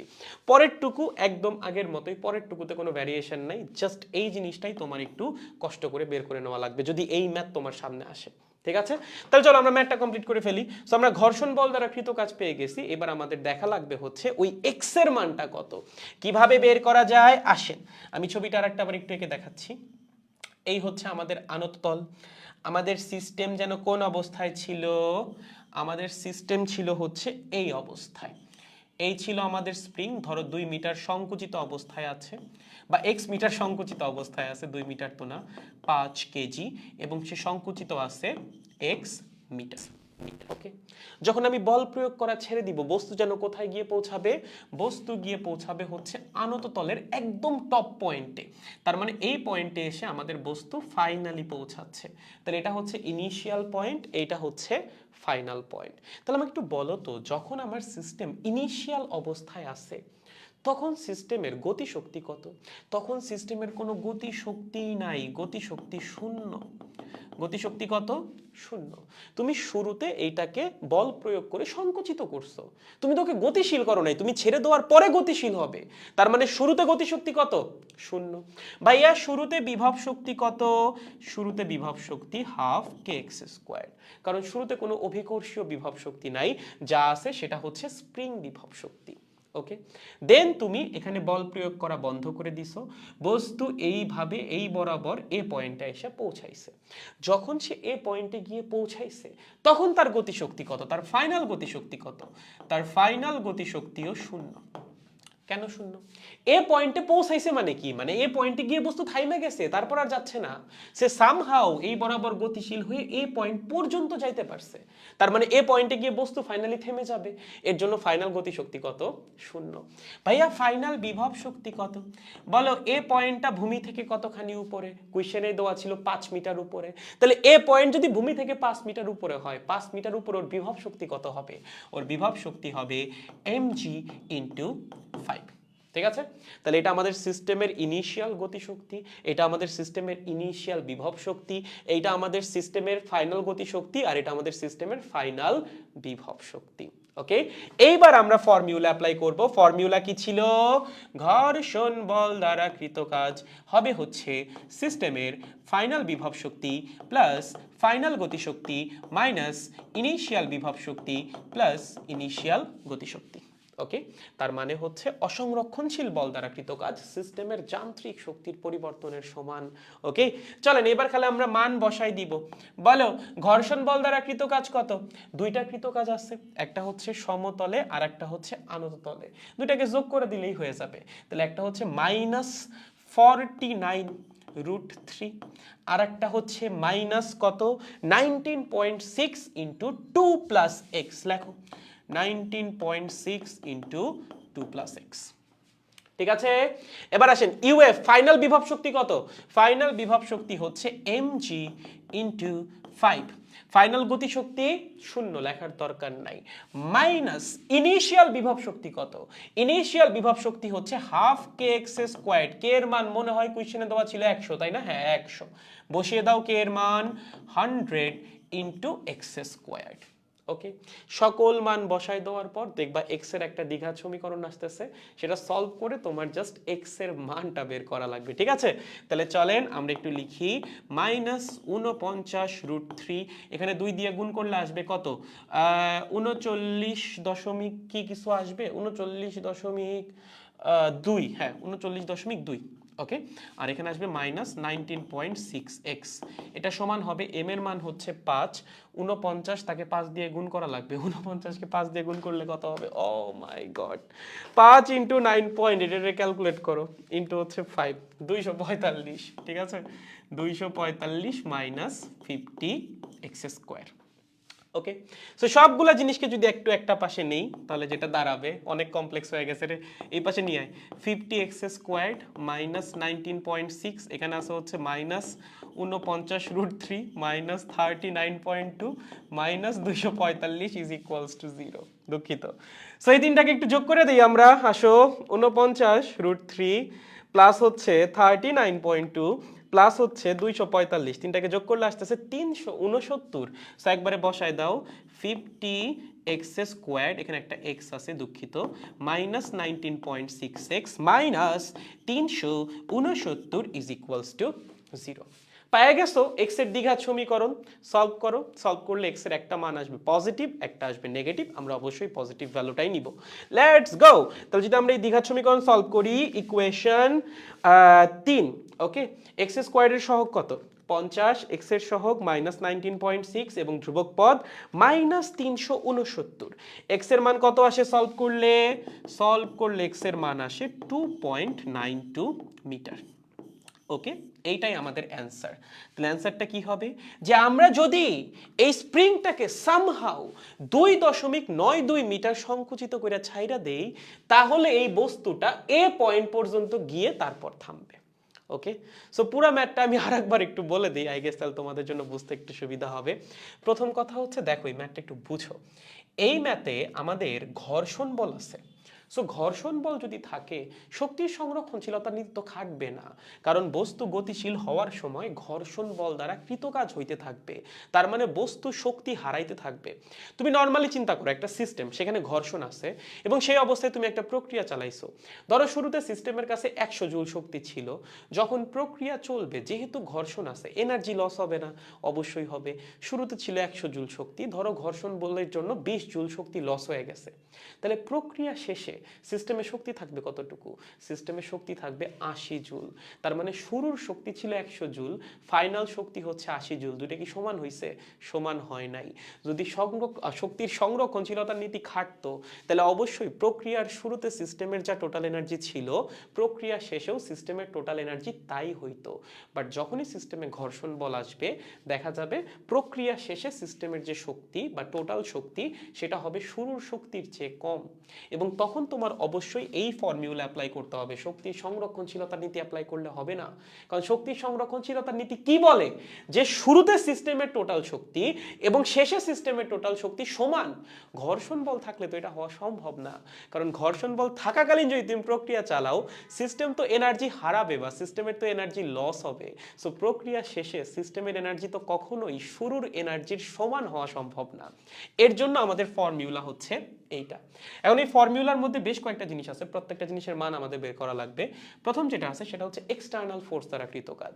আমাদের সিস্টেমে কোনো এক্সটার্নাল ফোর্স নাই, সো এক্সটার্নাল ফোর্স দ্বারা কৃত কাজ শূন্য। সেকেন্ড যেটা আছে সেটা হচ্ছে ফ্রিকশন ফোর্স দ্বারা কৃত কাজ, সেটাই আমরা এই পেজটার মধ্যে বের করছি। ওকে, এখন এই ফ্রিকশন ফোর্স দ্বারা কৃত কাজ আমরা কেমনে বের করলাম ভাইয়া? তুমি একবার চিন্তা করে দেখো, এখানে ফ্রিকশন ফোর্স দ্বারা কৃত কাজ দুই ধাপে বের করা লাগবে, কারণ সমতলেও বস্তু গতিশীল হইছে, আবার সমতল অতিক্রম করে আনততলেও বস্তু গতিশীল হইছে। দুই জায়গায় ঘর্ষণ বল দুই রকম। যেহেতু দুই জায়গায় ঘর্ষণ বল দুই রকম, অবশ্যই দুই ক্ষেত্রে ঘর্ষণ বল দ্বারা কৃত কাজও হবে দুই রকম। যদি সমতল এবং আনততলের মধ্যে ঘর্ষণ বলের মান সেম হইতো সেক্ষেত্রে তোমার দুই ধাপে কৃত কাজ বের করা লাগতো না, ডিরেক্ট তুমি করতে পারতা। বাট যখনই দুই জায়গায় ঘর্ষণ বল দুই রকম হবে অবশ্যই দুইটা সেপারেট স্টেজে তোমার ঘর্ষণ বল দ্বারা কৃত কাজ বের করা লাগবে। সো আমরা যেটা করছি প্রথমে সমতলে ঘর্ষণ বলের মান বের করছি, এগুলো আমরা নিউটনের মেকানিক্সে পড়ে আসছি, আশা করি তোমাদের মনে আছে। ওকে, দেন আমরা এই ঘর্ষণ বল দ্বারা কৃত কাজ বের করছি। তার মানে এটা হচ্ছে সমতলে বস্তু যখন গতিশীল হবে তখন ঘর্ষণ বল দ্বারা কৃত কাজ, অথবা সমতলে বস্তু গতিশীল হওয়ার সময় বস্তুর হারানো শক্তি। ঠিক আছে, এখানে 2 + x কেন আসছিল? কারণ আমাদের সিস্টেম প্রথমে ছিল সাম্যাবস্থায়, সেখান থেকে আমরা সিস্টেমকে x মিটার সংকুচিত করছি। তার মানে যেই মুহূর্তে আমরা সিস্টেমটাকে ছেড়ে দিচ্ছি বা সিস্টেমের উপর বল প্রয়োগ করা বন্ধ করতেছি সেই মুহূর্তে আমাদের এই বস্তু এই আনততল থেকে কতখানি দূরে? যখন সাম্যাবস্থায় ছিল তখন 2 মিটার দূরে ছিল, আমরা তাকে আরো x মিটার ওই দিকে নিছি, তার মানে সে এখন আনততল থেকে 2 + x মিটার দূরে। আনততল পর্যন্ত পৌঁছাইতে তার সমতল বরাবর 2 + x মিটার দূরত্ব অতিক্রম করা লাগবে। এর জন্য সমতলে সরণ নেওয়া হয়েছে 2 + x। ঠিক আছে, আর cos 180 কেন? 180 কারণ হচ্ছে বল এবং সরণের মধ্যবর্তী কোণ সবসময় 180 হবে ঘর্ষণ বলের ক্ষেত্রে, কারণ ঘর্ষণ বল সবসময় সরণের বিপরীতে কাজ করে।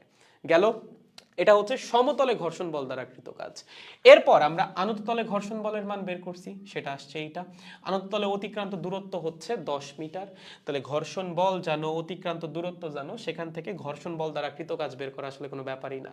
সো এটা হচ্ছে সমতলে ঘর্ষণ বল দ্বারা কৃত কাজ, এটা হচ্ছে আনততলের মধ্যে ঘর্ষণ বল দ্বারা কৃত কাজ, এবং দুটাকে যোগ করলে তুমি ঘর্ষণ বল দ্বারা টোটাল কৃত কাজ পেয়ে যাবা। ওকে, সো আমাদের বাম পাশ কমপ্লিট। এবার আমাদের লাগবে হচ্ছে ইকুয়েশনের ডান পাশ, সিস্টেমের ফাইনাল যান্ত্রিক শক্তি এবং সিস্টেমের ইনিশিয়াল যান্ত্রিক শক্তি। দেখো এইটা একদম প্রথম হোমওয়ার্কটার মতো, শুরুতে সিস্টেমের কোনো গতিশক্তি নেই, স্বাভাবিক, তুমি বল প্রয়োগ করার রাইখা দিছো, সিস্টেম তো এখনো গতিশীল হয় নাই। শুরুতে সিস্টেমের কোনো বিভব শক্তি আছে? অবশ্যই আছে। দেখো তুমি যখন সিস্টেমকে x মিটার সংকুচিত করছো, স্প্রিং x মিটার সংকুচিত হইছে, স্প্রিং যদি x মিটার সংকুচিত হয় স্প্রিং এ অবশ্যই একটা বিভব শক্তি জমা হবে এবং সেটার মান হবে 12kx²। বুঝতে পারছি? দেন ফাইনালি আমাদের সিস্টেম বা বস্তু চলে আসছে এ পয়েন্টে, ভূমি থেকে 5 মিটার উপরে, সেখানে তার একটা বিভব শক্তি থাকবে, সেটা হবে হচ্ছে mg × 5, এবং ফাইনালি গিয়ে বস্তুটা থেমে গেছে। সো ফাইনাল অবস্থায় বস্তুর মধ্যে কোনো গতি শক্তি নাই। দেন যেটা করছি সবগুলা মানকে এখানে বসাই দিছি, বসাই দিলে x এর একটা দ্বিঘাত সমীকরণ আসছে, সেই সমীকরণটা সলভ করছি, সলভ করে আমরা x এর মান বের করে ফেলছি। তার মানে আমাদের যে সিস্টেমটা আছে সেই সিস্টেমকে যদি এতটুকু সংকুচিত করে ছেড়ে দেওয়া হয় দেন বস্তুটা আনততল বরাবর 10 মিটার দূরত্ব অতিক্রম করে এ পয়েন্টে যা পৌঁছাইতে পারবে। বুঝছো? দেখো বুঝছো কিনা? ও মাই গড, ম্যাথ কি কঠিন হয়ে গেল নাকি গাইস? দেখো ভাই, আমার ফোন স্টুডিওর রুমে, ফোনটা একটু দেন। ও তুমি রাইখা গেছো ফোন? ও দাঁড়াও, তোমাদের সাত ভাইয়ের ফোনটা দিয়ে আসি। হ্যাঁ, ও মাই গড, সাত সাত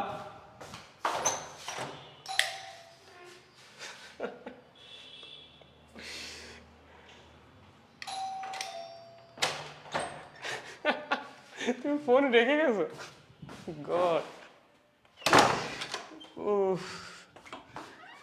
গাইস হোয়াট এ ট্র্যাজেডি দেখো দেখো দেখো হ্যাঁ ভাই আমি নর্মালি ম্যাথটা করছি মানে সূত্র ছাড়া এবং আমার অ্যান্সার 2.425 সামথিং আসছে এখন তুমি কিভাবে করছো এটা আমি কেমনে বুঝবো এবং তোমার অ্যান্সার তো মিলেও নাই ঠিক আছে সেক্ষেত্রে ভুল হওয়ার অবশ্যই একটা সম্ভাবনা থেকে যায় মানে দেখা লাগবে তুমি আসলে কিভাবে করছো না দেখে তো বলতে পারতেছি না বুঝছি ভাইয়া ঠিক আছে দেখেন বাকি সবাই বুঝছেন কিনা হোমওয়ার্ক কমপ্লিটেড 1 আওয়ার পাস্ট আরে না এখন দেখো এগুলা তো কনসেপ্টের জন্য তাই না কনসেপ্টগুলো বোঝাটা তো অনেক গুরুত্বপূর্ণ সময় কতটুকু যাচ্ছে তার চেয়ে বড় কথা হচ্ছে এই সময়টা কাজে লাগতেছে কিনা এই সময় তুমি নতুন কিছু শিখতে পারতেছো কিনা সেটা তোমার আন্ডারস্ট্যান্ডিংকে আরো বেটার করতেছে কিনা যখন তোমার এই টাইপের ম্যাথ নখদর্পণে চলে আসবে তখন আসলে এই রিলেটেড কনসেপ্ট তোমার পুরাই ক্লিয়ার ভাই এখান থেকে যা খুশি দিক তুমি আসলে পারবা সো সময়ের চেয়ে বেশি ম্যাটার করে হচ্ছে মানে সময় কতটুকু যাচ্ছে তার চেয়ে বেশি ম্যাটার করে যেই সময়টা গেল সেটা আসলে কাজে লাগলো কিনা কাজে লাগানোটা বেশি গুরুত্বপূর্ণ ওকে বুঝছি ওকে চলো আসো নতুন ম্যাথ ওকে মারিস না ভাই কেউ আমার আয় কি বলেছে বলেছে হচ্ছে আমাদের কাছে একটা স্প্রিংওয়ালা সিস্টেম আছে 5 কেজি ভরের একটা বস্তু আছে প্রশ্ন করছে স্প্রিংটাকে কতটুকু সংকুচিত করে ছেড়ে দিলে বস্তুটা এ পয়েন্টে বক্রতলের উপর 2 mg পরিমাণ বল প্রয়োগ করবে আচ্ছা এখানে একটা অর্ধবৃত্তাকার পথ আছে যার ব্যাসার্ধ হচ্ছে 5 মিটার আমরা যেটা করছি এখানে স্প্রিং এর উপর বল প্রয়োগ করছি বল প্রয়োগ করে স্প্রিংকে একটা নির্দিষ্ট পরিমাণ সংকুচিত করব সংকুচিত করে ছেড়ে দিব ছেড়ে দিলে কি হবে স্প্রিং এ সঞ্চিত বিভব শক্তি চলে আসবে বস্তুর গতিশক্তি হিসেবে সেই গতিশক্তি নিয়ে বস্তু গতিশীল হবে গতিশীল হয়ে একটা সময় বস্তু আসবে এই পি পয়েন্টে তোমাকে প্রশ্ন করছে এই স্প্রিংকে কতটুকু সংকুচিত করে ছেড়ে দিলে বস্তু পি পয়েন্টে এসে বক্রতলের উপর 2 mg পরিমাণ বল প্রয়োগ করবে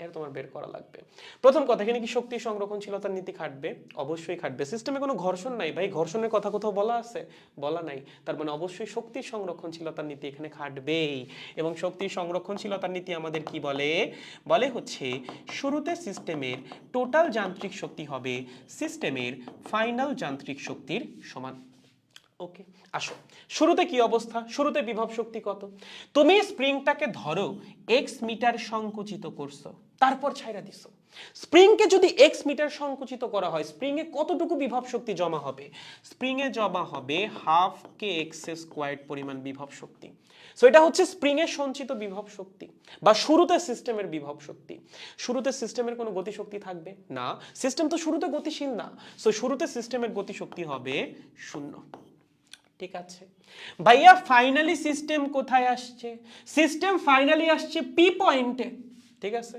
পি পয়েন্টে ভাইয়া সিস্টেমের বিভব শক্তি কত হবে দেখো তো পি পয়েন্টটা কি ভূমিতে না ভূমি থেকে একটা নির্দিষ্ট উচ্চতায় কতখানি উচ্চতায় দেখো এটা হচ্ছে অর্ধবৃত্তের একদম মাঝখানের পয়েন্ট তার মানে এখান থেকে ব্যাসার্ধের সমান পরিমাণ দূরে আর মিটার পরিমাণ দূরে এখান থেকেও ব্যাসার্ধের সমান পরিমাণ দূরে তার মানে ভূমি থেকে আমরা আসি ব্যাসার্ধের সমান পরিমাণ উচ্চতায় একদম মিডল পয়েন্ট ঠিক আছে মানে হচ্ছে কেন্দ্র বরাবর পয়েন্ট তাইলে নিচ থেকে বা ভূমি থেকে এই পয়েন্টটা কতখানি উপরে ব্যাসার্ধের সমান পরিমাণ উপরে তার মানে হচ্ছে এই যে আমাদের বস্তু আছে ভূমি থেকে আর মিটার বা 5 মিটার উপরে ওকে তাহলে বস্তু যদি ভূমি থেকে 5 মিটার উপরে থাকে 5 মিটার উপরে বিভব শক্তি কত হবে বিভব শক্তি হবে হচ্ছে বস্তুর ভর 5 কেজি ইনটু 9.8 ইনটু হচ্ছে আর বা এইচ 5 মিটার ওকে সো এটা হচ্ছে সিস্টেমের ফাইনাল বিভব শক্তি বা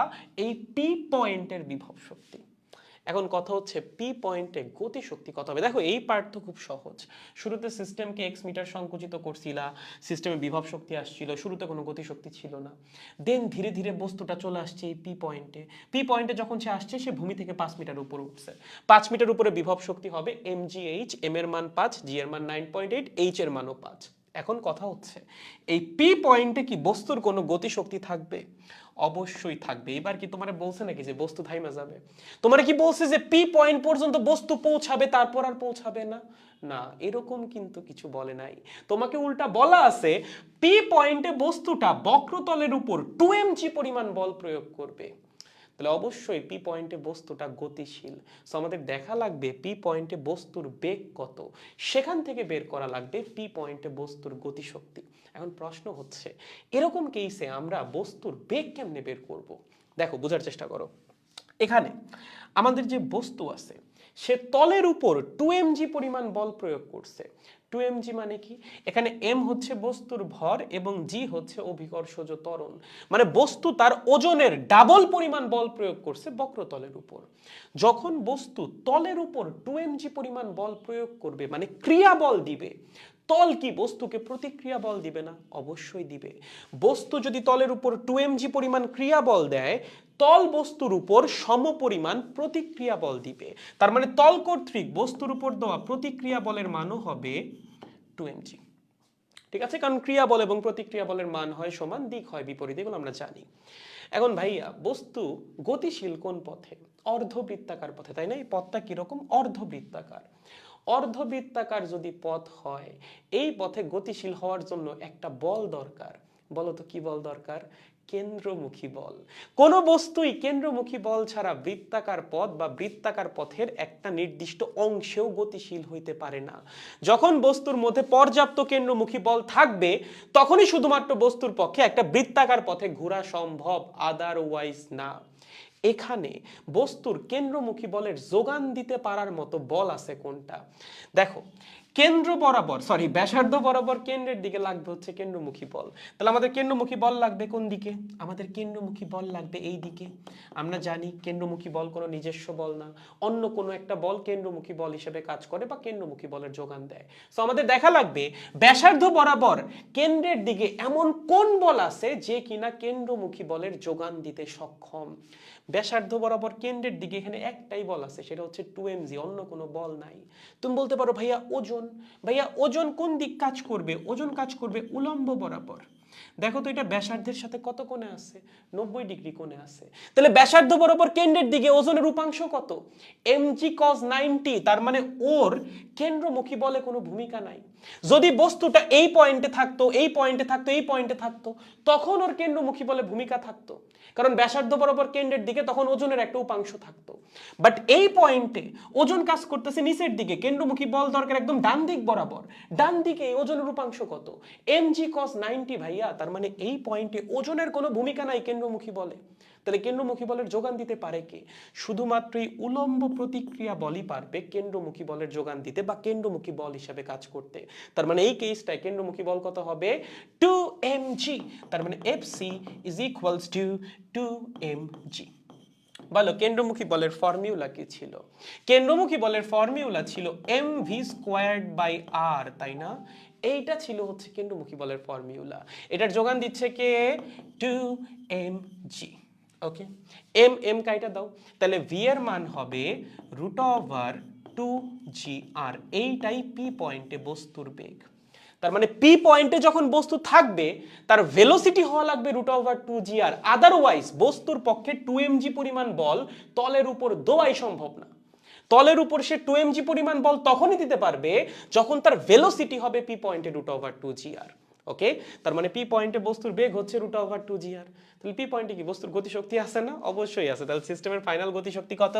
12 mv²। ঠিক আছে, ভি এর মান ওই যে √2gr। এখন জাস্ট মান বসাই দাও, আর কোনো কিছু না। 12 ইন্টু কে এর মান কত? কে এর মান হচ্ছে কই গেল? ওমা, কে এর মান দেওয়া নাই। আচ্ছা, কে এর মান লাগবে, কে এর মান ধরো 100। ঠিক আছে, স্প্রিং ধ্রুবক হচ্ছে ধরো দেওয়া আছে 100 নিউটন পার মিটার, সেক্ষেত্রে 100। এক্স এর মান আমরা বের করব, x²। ডান পাশে কি আছে? 49 আর হচ্ছে 5, তাহলে হবে 245। আর ওখানে আছে হচ্ছে 12 mv², তাই তো? m এর মান কত? m এর মান হচ্ছে 5। v² মানে কি? v মানে হচ্ছে √2gr। সো এটাকে স্কোয়ার করলে রুটটা চলে যাবে, তার মানে থাকবে হচ্ছে 2gr। ওকে, চলো বাম পাশে আসবে 50 এক্স স্কোয়ার, ডান পাশে 245, হাফ আর 2 কাটাকাটি, আর এর মান হচ্ছে 5, তাই না? আর এর মান 5, 5 5 9.8, আবারও 245, তাহলে প্লাস 245। ওকে, 245 প্লাস 245 কত হবে ভাইয়া? 490। তার মানে এক্স স্কোয়ার্ডের মান হবে 490 ডিভাইডেড বাই 50। ওকে, 490/50 মানে কত? 9.8 ভাইয়া। তার মানে x এর মান হবে √9.8, মানে হচ্ছে 3 পয়েন্ট সামথিং, 3.2 বা 3.3 এর কাছাকাছি হইতে পারে। 9.8 এটাকে করা লাগবে রুট, কত আসে? 3.13 মিটার। তার মানে স্প্রিংটাকে যদি তুমি 3.13 মিটার সংকুচিত করে ছেড়ে দাও, দেন বস্তু পি পয়েন্টে এসে বক্রতলের উপর 2 mg পরিমাণ বল প্রয়োগ করতে পারবে। ঠিক আছে, আই থিঙ্ক বুঝতে পারছো কঠিন কোনো কিছু না, শক্তি সংরক্ষণশীলতা নীতি অ্যাপ্লাই করলেই হয়ে যাচ্ছে। জাস্ট আমি এই পার্টটা আরেকবার একটু বলে দিই। দেখো, প্রথম কথা হচ্ছে এখানে আমরা শক্তি সংরক্ষণশীলতা নীতি কেন অ্যাপ্লাই করতে পারতেছি? কারণ ঘর্ষণ নাই, এক্সটার্নাল ফোর্স নাই, অবশ্যই শক্তি সংরক্ষণশীলতা নীতি খাটবে। শুরুতে সিস্টেমকে x মিটার সংকুচিত করছি, সেই x এর মানে আমাদের বের করা লাগবে যে আমাদের স্প্রিংটাকে বা সিস্টেমটাকে কতটুকু সংকুচিত করলে বস্তু পি পয়েন্টে এসে 2 mg পরিমাণ বল প্রয়োগ করতেছে, তাই তো? সো শুরুতে ধরলাম সিস্টেমটাকে x মিটার সংকুচিত করা হয়েছে, সেক্ষেত্রে সিস্টেমের বিভব শক্তি শুরুতে কত? হাফ কে এক্স স্কোয়ার্ড। শুরুতে সিস্টেমের গতি শক্তি কত? শুরুতে সিস্টেমের মধ্যে কোনো মোশনই ছিল না ভাই, তুমি শুরুতে জাস্ট সংকুচিত করছিলা, তার মানে শুরুতে গতি শক্তি শূন্য। ফাইনালি বিভব শক্তি কত? ফাইনালি আমাদের বস্তু আসছে হচ্ছে পি পয়েন্টে, যখন সে পি পয়েন্টে আসছে সে ভূমি থেকে 5 মিটার উপরে আছে, তার মানে এটা হচ্ছে ফাইনাল বিভব শক্তি। এইবার দেখা লাগবে ফাইনাল গতি শক্তি কত। ফাইনাল গতি শক্তি কত সেটা বোঝার জন্য আমাদের প্রথমে পি পয়েন্টে বস্তুর বেগ বের করা লাগবে। এটা কেমনে বের করব? দেখো, বস্তুর তলের উপর 2 mg পরিমাণ বল দেওয়া লাগবে, তাই না? কোয়েশ্চেনেই বলে দিছে যে এ পয়েন্টে বস্তুটার, এ পয়েন্টে না পি পয়েন্টে, সরি এটা বলছে পি আছে, এটা পি হবে। পি পয়েন্টে বস্তুটার কি করা লাগবে? তলের উপর 2 mg পরিমাণ বল প্রয়োগ করা লাগবে। যদি বস্তু তলের উপর 2 mg পরিমাণ বল প্রয়োগ করে, তল কি বস্তুর উপর সমপরিমাণ একটা প্রতিক্রিয়া বল দিবে না? অবশ্যই দিবে। তার মানে তল বস্তুর উপর 2 mg পরিমাণ একটা প্রতিক্রিয়া বল দিবে। কোন দিকে? একদম দেখো ব্যাসার্ধ বরাবর, কেন্দ্রের দিকে।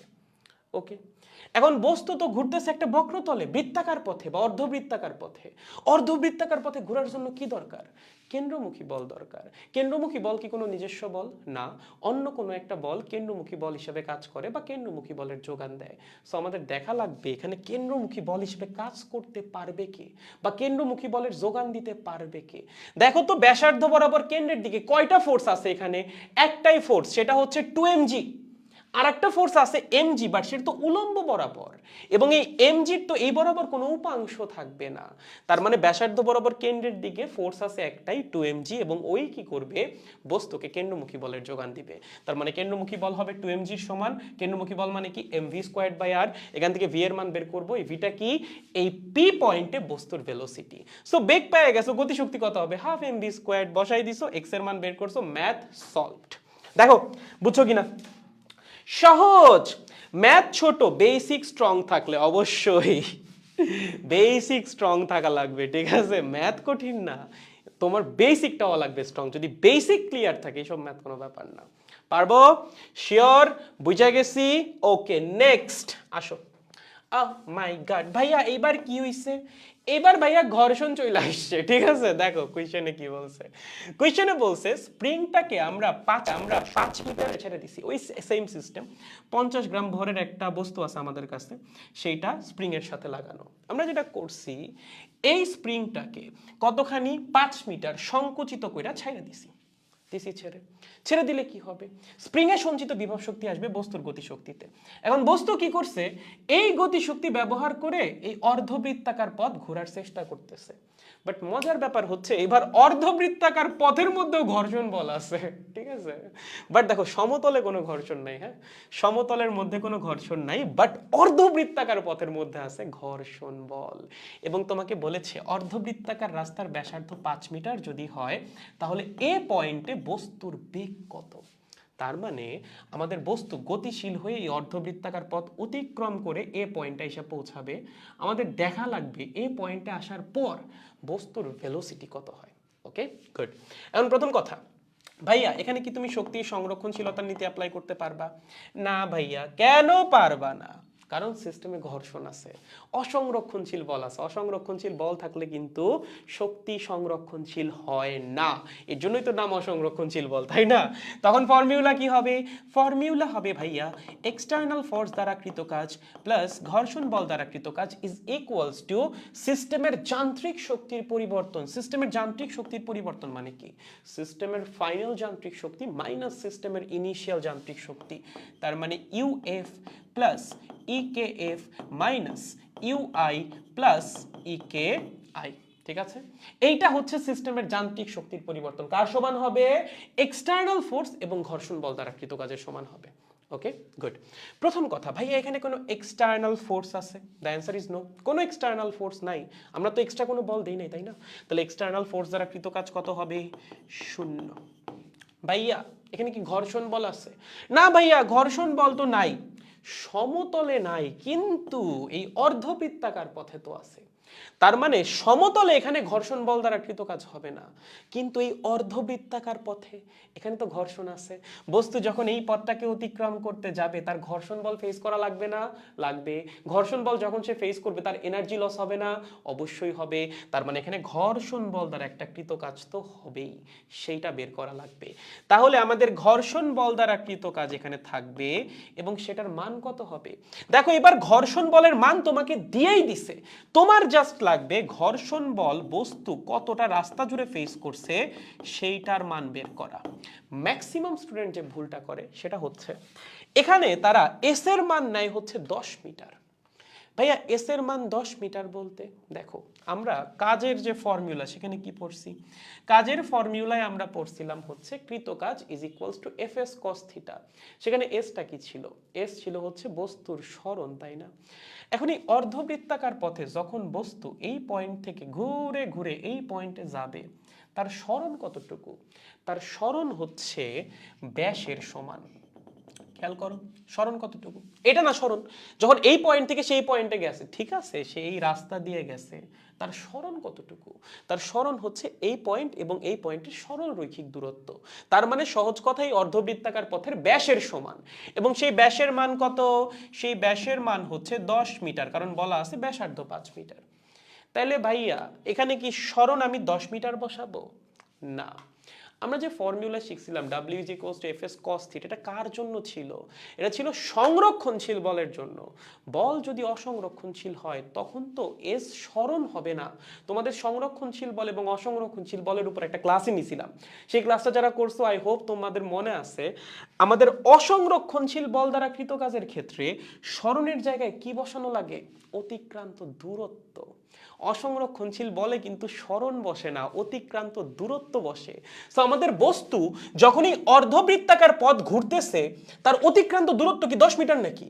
না তো, তার অতিক্রান্ত দূরত্ব এই অর্ধ পরিধির সমান। ঠিক আছে, তার অতিক্রান্ত দূরত্ব কত হবে?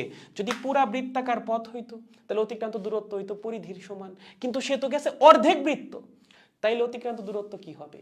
অর্ধ পরিধির সমান। পরিধি যদি 2πr হয়, পরিধির অর্ধেক কত হবে? πr। তার মানে এইবার ঘর্ষণ বলের মান 10 নিউটন। ঠিক আছে, অতিক্রান্ত দূরত্ব কত? কতটা পথ জুড়ে বস্তু ঘর্ষণ বলকে ফেস করছে? πr। কত? πr বা অর্ধ পরিধির সমান দূরত্ব জুড়ে। আর cos 180 তো থাকবেই, সেটা হবে -1। ঠিক আছে, তাহলে এখানে 10 পাই পায়ের মতো থাকলো, আর হচ্ছে 5, সাথে আছে -1, তার মানে -50 পাই জুল। এইটা হচ্ছে এই অর্ধবৃত্তাকার পথে ঘর্ষণ বল দ্বারা কৃত কাজ। বুঝতে পেরেছেন? খুবই খুবই খুবই সহজ। এখন ধরো আমাদের বস্তু এই সব বাধাটা অতিক্রম করে চলে আসছে এ পয়েন্টে। ঠিক আছে, তাহলে এটা হচ্ছে ইনিশিয়াল পয়েন্ট, এটা হচ্ছে ফাইনাল পয়েন্ট। ইনিশিয়ালি আমরা বস্তুকে কতটুকু সংকুচিত করছি? 5 মিটার। তাহলে যেহেতু সংকুচিত করছি, স্প্রিংও সংকুচিত হয়েছে, তাহলে ইনিশিয়ালি বিভব শক্তি কত? Half kx²। ইনিশিয়ালি গতিশক্তি কত? 0। শুরুতে বস্তুর মধ্যে কোনো মোশন নাই, সো শুরুতে গতিশক্তি 0, শুরুতে বিভব শক্তি স্প্রিং এর বিভব শক্তির সমান। ফাইনালি যখন এই পয়েন্টে আসছে তখন বিভব শক্তি কত ভাইয়া? তখন বিভব শক্তি হবে হচ্ছে, বলো বিভব শক্তি থাকবে নাকি থাকবে না? ভাই ভূমি থেকে 10 মিটার উপরে আসো, বিভব শক্তি থাকবে না। এ পয়েন্টটা কি ভূমি থেকে ব্যাসের সমান পরিমাণ উপরে না, 10 মিটার উপরে। 10 মিটার উপরে বিভব শক্তি তো অবশ্যই থাকবে। কত হবে সেই বিভব শক্তি? mg into 10। সো এটা হচ্ছে 10 মিটার উপরে বিভব শক্তি। তোমাকে প্রশ্ন করছে এ পয়েন্টে বস্তুর বেগ কত, তার মানে আমরা ধরেই নিচ্ছি এ পয়েন্টে বস্তু থামে নাই, এ পয়েন্টেও বস্তু গতিশীল, এবং ধরলাম এ পয়েন্টে বস্তুর বেগ হচ্ছে v। যদি এ পয়েন্টে বস্তুর বেগ v হয়, তাহলে এ পয়েন্টে বস্তুর গতিশক্তি কত হবে? Half mv squared. ঠিক আছে, তাহলে এইটা হচ্ছে শুরুতে বস্তুর বিভব শক্তি বা সিস্টেমের বিভব শক্তি, এটা হচ্ছে শুরুতে সিস্টেমের গতি শক্তি, এটা হচ্ছে ফাইনালি সিস্টেমের বিভব শক্তি, এটা হচ্ছে ফাইনালি সিস্টেমের গতি শক্তি ই কে এফ। ওকে, এবং এইটা হচ্ছে প্রক্রিয়া চলাকালীন ঘর্ষণ বল দ্বারা কৃত কাজ। এখন আপনার কাজ কি? এই প্রত্যেকটা জিনিসের মান জাস্ট ফর্মুলার মধ্যে বসায় দেওয়া, বসায় দিলেই এই ভি এর মানটা বের হয়ে যাবে, কারণ ভি বাদে এখানে যা যা আছে সব কিছুর মান তুমি জানো। ঠিক আছে, তো চলো আমরা একটু বসায় দিই। খালি আমাদের ফর্মুলা হচ্ছে W external plus W friction force is equals to UF plus EKF minus UI plus EKI. গেল, মান বসাও। ডাব্লিউ এক্সটার্নাল কত ভাইয়া? এক্সটার্নাল ফোর্স তো নাই, ডাব্লিউ এক্সটার্নাল শূন্য। ডাব্লিউ এফ এস কত? -50 পাই, এই যে -50 পাই জুল, বসিয়ে দিন। গেল ভাইয়া, ইউএফ বা ফাইনাল বিভব শক্তি কত? 10 মিটার উপরে গেছিল না, তার মানে mg ইন্টু 10। ঠিক আছে, ফাইনাল গতি শক্তি কত? ফাইনাল বেগ v, সেটাই আমাদের বের করা লাগবে। তাহলে ফাইনাল গতি শক্তি হাফ mv স্কোয়ার্ড। ঠিক আছে ভাইয়া, শুরুতে বিভব শক্তি কত? শুরুতে বিভব শক্তি হাফ কে এক্স স্কোয়ার্ড। ভাইয়া শুরুতে গতি শক্তি কত? শুরুতে কোনো গতি শক্তি ছিল না, শূন্য। চলো মান বসিয়ে দাও। যদি আমরা মান বসাই, এখানে আসবে -50 পাই, এখানে এম এর মান ছিল 50 গ্রাম, 50 গ্রাম মানে হচ্ছে কত? 0.05, তাকে যদি 10 দিয়ে গুণ করে দাও চলে আসবে 0.5, জি এর মান 9.8। ঠিক আছে, এখানে হাফ ইন্টু এম হচ্ছে 0.05 ইন্টু ভি স্কোয়ার্ড, আর এখানে হাফ ইন্টু কে এর মান মনে হয় 200 দেওয়া আছে না? কে এর মান 200, হ্যাঁ বসে দাও।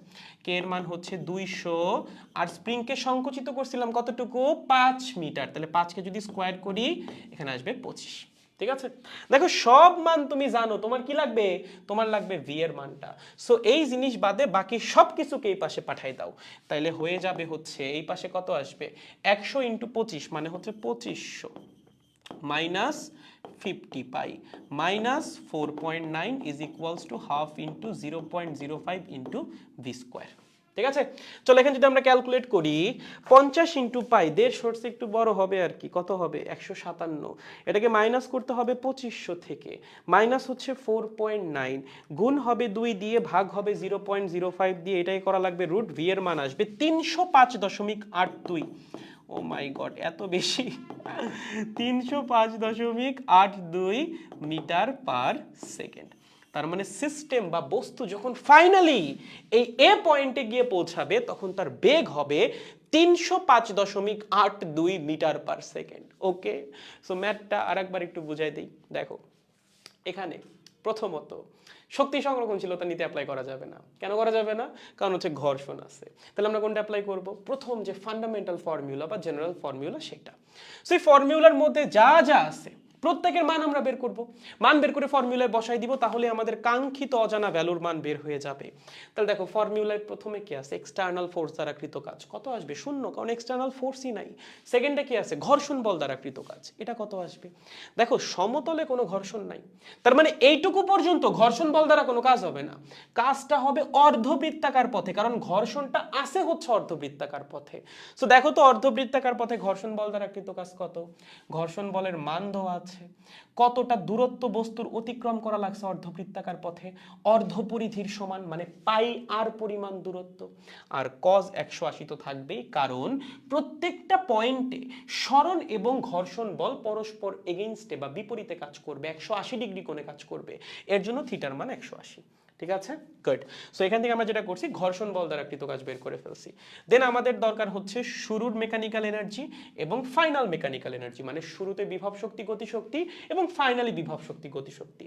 দেখো শুরুতে কোনো গতিশক্তি নাই কারণ সিস্টেম স্থির, শুরুতে বিভব শক্তি আছে কারণ তুমি স্প্রিংটাকে 5 মিটার সংকুচিত করছো, সেক্ষেত্রে শুরুতে বিভব শক্তি হবে হাফ কে এক্স স্কোয়ার।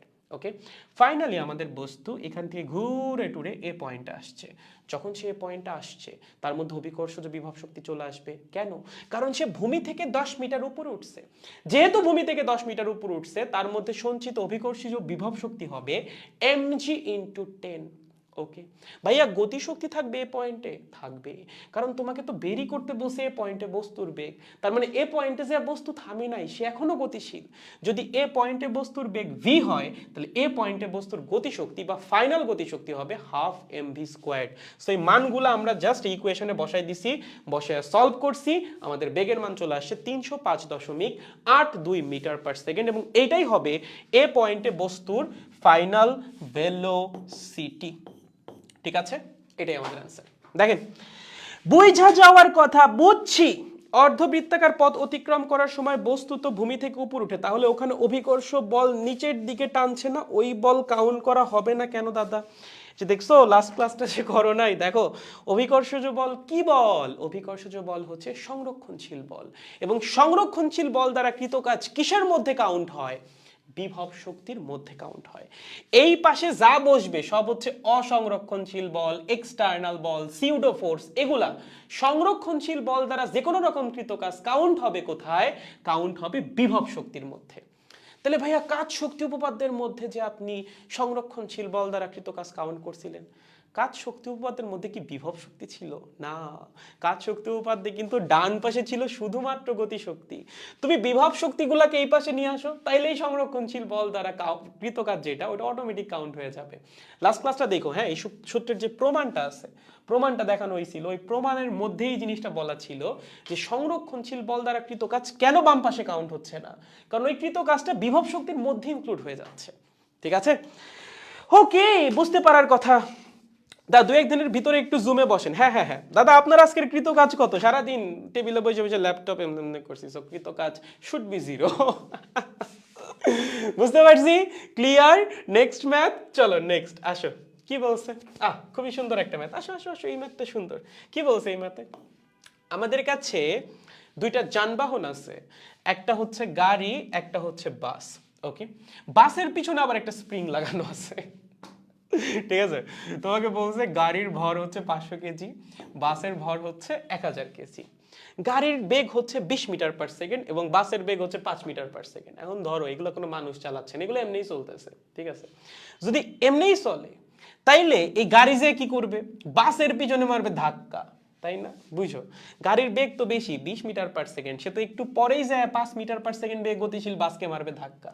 তোমাকে এইটাই প্রশ্ন করেছে, গাড়িটি কিছুক্ষণ পর বাসকে হিট করবে এবং তারপর তারা একত্রে চলা শুরু করবে। এই সংঘর্ষে স্প্রিং কতটুকু সংকুচিত হবে? কি ভাইয়া, স্প্রিং কেন সংকুচিত হবে? তুমি চিন্তা করো, এই গাড়ি গিয়ে যখন বাসকে হিট করবে, সে কি ডিরেক্ট বাসকে হিট করতে পারবে? না, বাসের পিছনে তো স্প্রিং লাগানো, সে প্রথমে গিয়ে হিট করবে স্প্রিংকে। তাহলে গাড়ি যে স্প্রিংকে ধাক্কা দিল, একটা বল প্রয়োগ করলো না, সে বল প্রয়োগে স্প্রিং কিছুটা সংকুচিত হবে না? এটাই প্রশ্ন, এই যে গাড়ি এসে ধাক্কা দিচ্ছে পিছন থেকে, এই ধাক্কায় স্প্রিং কতটুকু সংকুচিত হবে? ঠিক আছে, চলো তাহলে সলভ করি। এখন এটা কেমনে সলভ করব? দেখো, এখানে যে ছবিটা দেওয়া আছে এটা হচ্ছে সংঘর্ষের আগের অবস্থা। সংঘর্ষের পরের ছবিটা কিরকম হবে? সংঘর্ষের পরের ছবিটা হবে অনেকটা এরকম। এটা কি সোজা হইছে? সোজা না হইলে আমি এখান থেকে দিয়ে নিব, I have hacks. Okay, so এখানে আছে আমাদের গাড়ি। ওকে ফাইন, গেল। আচ্ছা, এখানে আছে আমাদের বাস। ওকে ফাইন, টা টা টা টা টা। দুইজনের মাঝখানে আছে স্প্রিং। ওকে, এই স্প্রিং এ এসে গাড়িটা দিছে ধাক্কা, এবং দেখো তোমার কি বলছে, সংঘর্ষের পর তারা একত্রে চলা শুরু করছে। একত্রে চলা শুরু করছে মানে কি? মানে সংঘর্ষের পর বাসেরও যা বেগ, গাড়ির বেগও তাই। তাহলে আমরা ধরলাম সংঘর্ষের পর তাদের মিলিত বেগ হচ্ছে v। ভিটা কি সংঘর্ষের পর তাদের মিলিত বেগ। ভাইয়া মিলিত বেগ কেন আসলো? কারণ ওই যে সংঘর্ষের পর তারা একত্রে চলতেছে। একত্রে চলা মানে কি? একই বেগ নিয়ে চলা। ঠিক আছে, তো এটা হচ্ছে আমাদের সংঘর্ষের আগের অবস্থা, এটা হচ্ছে সংঘর্ষের পরের অবস্থা। এবং সংঘর্ষের আগে স্প্রিং কিন্তু নর্মাল সাম্যাবস্থায় ছিল, তার কোনো সংকোচন প্রসারণ ছিল না, কারণ তার উপর তো কোনো বলই কাজ করতেছে না, সে সংকুচিত বা প্রসারিত কেমনে হবে? গাড়িটা যখন এসে ধাক্কা দিবে সংঘর্ষের পরে, তখন হচ্ছে স্প্রিং সংকুচিত হবে। সো এখানে স্প্রিং আছে সাম্যাবস্থায়, এখানে কিন্তু স্প্রিং সাম্যাবস্থায় নাই, এখানে কিন্তু স্প্রিংটা সংকুচিত হয়ে গেছে। স্প্রিং কি হয়েছে? সংকুচিত। ধরলাম সংঘর্ষের পর স্প্রিংটা এক্স মিটার সংকুচিত হবে। ওকে, এখন এখানে আননোন রাশি আছে দুইটা, যে কোনো একটার মান আগে বের না করলে আর একটার মান বের করা সম্ভব না। কোনটা কোনটা আননোন? দেখো, সংঘর্ষের আগের সবকিছুই আমরা জানি। সংঘর্ষের আগে এই গাড়ির বেগ কত ছিল, এই গাড়ির বেগ কত ছিল, স্প্রিং কোন অবস্থায় ছিল, সবই আমরা জানি। কিন্তু সংঘর্ষের পরের কিছুই আমরা জানি না। সংঘর্ষের পর তাদের মিলিত বেগ কত জানো? জানো না। সংঘর্ষের পর স্প্রিং কতটুকু সংকুচিত হবে জানো? জানো না। দুইটাই তোমার বের করা লাগবে, একটা বের না করলে আর একটা বের করা সম্ভব না। সো প্রথমে আমরা যেটা করব, সংঘর্ষের পর তাদের মিলিত বেগ বের করব। কেমনে ভাইয়া? শক্তির সংরক্ষণশীলতার নীতি দিয়ে? না, শক্তির সংরক্ষণশীলতার নীতি দিয়ে ডিরেক্টলি তুমি মিলিত বেগ বের করতে পারবা না, বুদ্ধি খাটাইতে হবে। দেখো তো এরকম জিনিস কোথায় দেখছো? নিউটনিয়ান মেকানিক্সে। কোথায়? ভরবেগের সংরক্ষণশীলতার নীতিতে। সো আমরা যেটা করব, ভরবেগের সংরক্ষণশীলতার নীতি অ্যাপ্লাই করব। m1u1 plus m2u2 is equals two m1 plus m2 into V. সংঘর্ষের পূর্বে সিস্টেমের টোটাল ভরবেগ কার সমান হবে? সংঘর্ষের পরে সিস্টেমের টোটাল ভরবেগের সমান হবে। ভাইয়া শেষ ভরবেগকে আপনি এইভাবে লিখলেন কেন?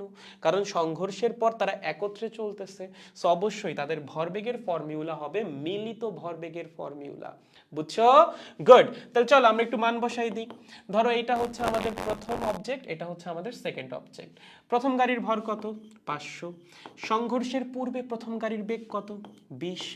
ভাইয়া দ্বিতীয় গাড়ির ভর কত? 1000।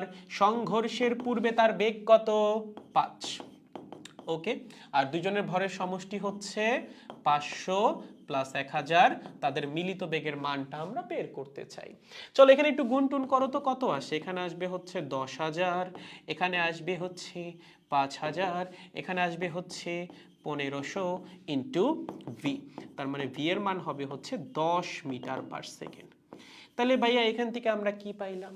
যে সংঘর্ষের পূর্বে সংঘর্ষের পরে তাদের মিলিত বেগ হবে হচ্ছে 10 মিটার পার সেকেন্ড। তার মানে সংঘর্ষটা হওয়ার পর গাড়ি এবং বাস দুইজন একত্রে 10 মিটার পার সেকেন্ড বেগে চলা শুরু করবে। ওর বেগও হবে 10, ওর বেগও হবে 10। তার মানে এখন সংঘর্ষের পরে ও যাচ্ছে 10 মিটার পার সেকেন্ড বেগে, ও যাচ্ছে 10 মিটার পার সেকেন্ড বেগে। ভাইয়া আপনি যে ভরবেগের সংরক্ষণশীলতার নীতি অ্যাপ্লাই করলেন, এখানে স্প্রিং কেন আসলো না? তাই না?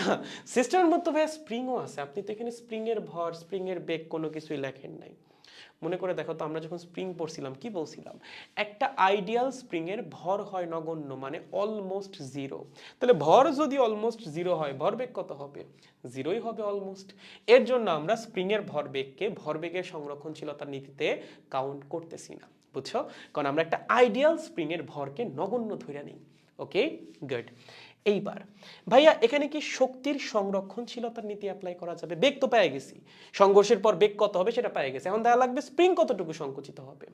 তাহলে ভাই আমরা কি এখানে শক্তির সংরক্ষণশীলতার নীতি অ্যাপ্লাই করতে পারবো? অবশ্যই পারবো। কোনো এক্সটার্নাল ফোর্স আছে? নাই।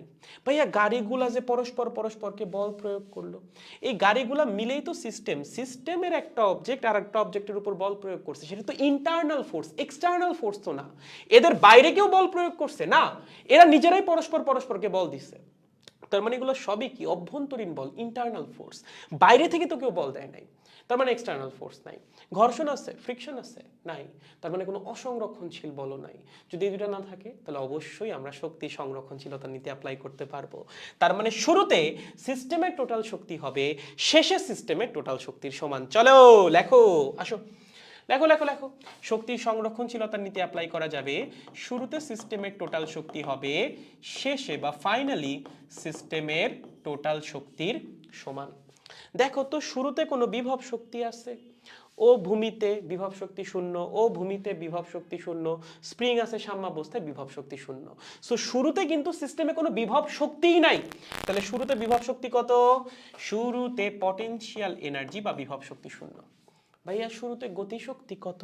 দেখো শুরুতে এই গাড়ির বেগ হচ্ছে 20, ভর হচ্ছে 500, তাহলে গতিশক্তি হবে হাফ এমভি স্কোয়ার্ড। ওরটা আসো, হাফ ইন্টু 500 ইন্টু 20 স্কোয়ার, এটা গেল প্রথম গাড়ির গতিশক্তি। স্প্রিং এর কোনো গতিশক্তি স্প্রিং এর কোনো গতিশক্তি থাকবে না, কারণ স্প্রিং এর ভর নগণ্য, এম এর মান যদি 0 হয় হাফ এম ভি স্কোয়ার কত হবে? 0ই হবে। সো শুরুতে স্প্রিং এর কোনো গতিশক্তি নাই, স্প্রিং এর গতিশক্তি আমরা কাউন্টই করব না। বাসের গতিশক্তি আছে, অবশ্যই আছে, তার বেগ হচ্ছে 5, ভর হচ্ছে 1000, তাহলে শুরুতে বাসের গতিশক্তি কত হবে? Plus half into 1000 into 5 square. ঠিক আছে, তাহলে এটা হচ্ছে শুরুতে বিভব শক্তি, এটা হচ্ছে শুরুতে গতিশক্তি। Okay good. ভাইয়া সংঘর্ষের পরে বা ফাইনালি বিভব শক্তি কত? দেখো তো ভাইয়া, এখনো গাড়ি ভূমিতে, এখনো বাস ভূমিতে, কোনো বিভব শক্তি আছে? নাই ভাইয়া, বিভব শক্তি শূন্য। ভুল। প্রথমে স্প্রিং ছিল সাম্যাবস্থায়, নর্মাল অবস্থায় ছিল, সেখানে বিভব শক্তি ছিল না। বাট সংঘর্ষের পর স্প্রিং তো সংকুচিত হয়ে গেছে, এক্স মিটার সংকুচিত হয়েছে স্প্রিং, তার মানে স্প্রিং এ কিন্তু বিভব শক্তি জমা হয়েছে। যদি স্প্রিং এক্স মিটার সংকুচিত হয়, স্প্রিং এ সঞ্চিত বিভব শক্তি কত হবে? হাফ কে এক্স স্কোয়ার্ড। লেখো কত? হাফ কে এক্স স্কোয়ার্ড। এইটা হবে এবার সিস্টেমের বিভব শক্তি। ঠিক আছে, অভিকর্ষীয় বিভব শক্তি নাই, বাট স্প্রিং তো সংকুচিত। এক্স মিটার যদি স্প্রিং সংকুচিত হয়, স্প্রিং এর মধ্যে বিভব শক্তি জমা হবে হাফ কে এক্স স্কোয়ার্ড পরিমাণ। বুঝেছো? গুড। ভাইয়া সিস্টেমে গতিশক্তি আছে, অবশ্যই সংঘর্ষের পর তো থাইমা যায় নাই। আমাদের এই 500 কেজি ভরের গাড়ি 10 মিটার পার সেকেন্ড বেগে গতিশীল সংঘর্ষের পরে, এই 1000 কেজি ভরের বাসও 10 মিটার পার সেকেন্ড বেগে গতিশীল সংঘর্ষের পরে। তাহলে সংঘর্ষের পর তাদের গতিশক্তি কত হবে? ওর গতিশক্তি হবে প্লাস হাফ ইন্টু গাড়ির ভর ইন্টু 10 স্কোয়ার, মানে বেগের স্কোয়ার, প্লাস বাসের গতিশক্তি কত হবে? Half into 1000 into 10 square. ঠিক আছে, সব কিছু বসাই দিছো, ক্যালকুলেট করে জাস্ট এক্স এর মানটা বের করবা। চলো যদি এইটাও করে দেই তোমাদেরকে, এখানে আসবে 400, 2 দিয়ে ভাগ করলে হবে 200, 5 দিয়ে গুণ করলে 1000, 1000 পর দুইটা শূন্য মানে হচ্ছে 1 লাখ। ও মাই গড। ওকে, ঠিক লিখছি? ওকে, এখানে কত হবে? এখানে হচ্ছে 500, যদি গুণ করি এটা হচ্ছে 25, 125, তারপর দুইটা শূন্য। ঠিক আছে, ওকে। এই গেল হচ্ছে শুরুতে সিস্টেমের টোটাল গতিশক্তি। কোথাও কি ভুল করলাম রে? দাঁড়া, ক্যালকুলেশন স্পিড কমে যাচ্ছে রে, হারাই যাচ্ছি নিজের মধ্যে থেকে না। ঠিক আছে, এটার কি অবস্থা? এটা হচ্ছে 5 স্কোয়ার ইন্টু হচ্ছে 500, তাই না? না, এটাও তো ঠিক আছে। ও মাই গড প্রমিত, সেই কের মান কত? কের মান হচ্ছে 100, তাই না? তাহলে হাফ কে কত হবে? হাফ কে হবে হচ্ছে 50 এক্স স্কোয়ার। এখানে কত হবে? এখানে হবে হচ্ছে 100 ভাগ করে দাও 50, 5 5 হচ্ছে 25, তারপর আসবে 3টা শূন্য। আর ওখানে কত হবে? ওখানে হবে 100, তার মানে হচ্ছে 3টা শূন্য, 2টা শূন্য, 2টা শূন্য, তার মানে 5-এর পর 2টা শূন্য, 2টা শূন্য। ঠিক আছে, তাহলে চলো এই পাশে আছে 50 এক্স স্কোয়ার, এখানে হবে 1,12,500। ঠিক আছে, মাইনাস এখানে আছে 50,000, এখানে আছে 25,000, মানে মাইনাস 75,000। ঠিক আছে, গুড।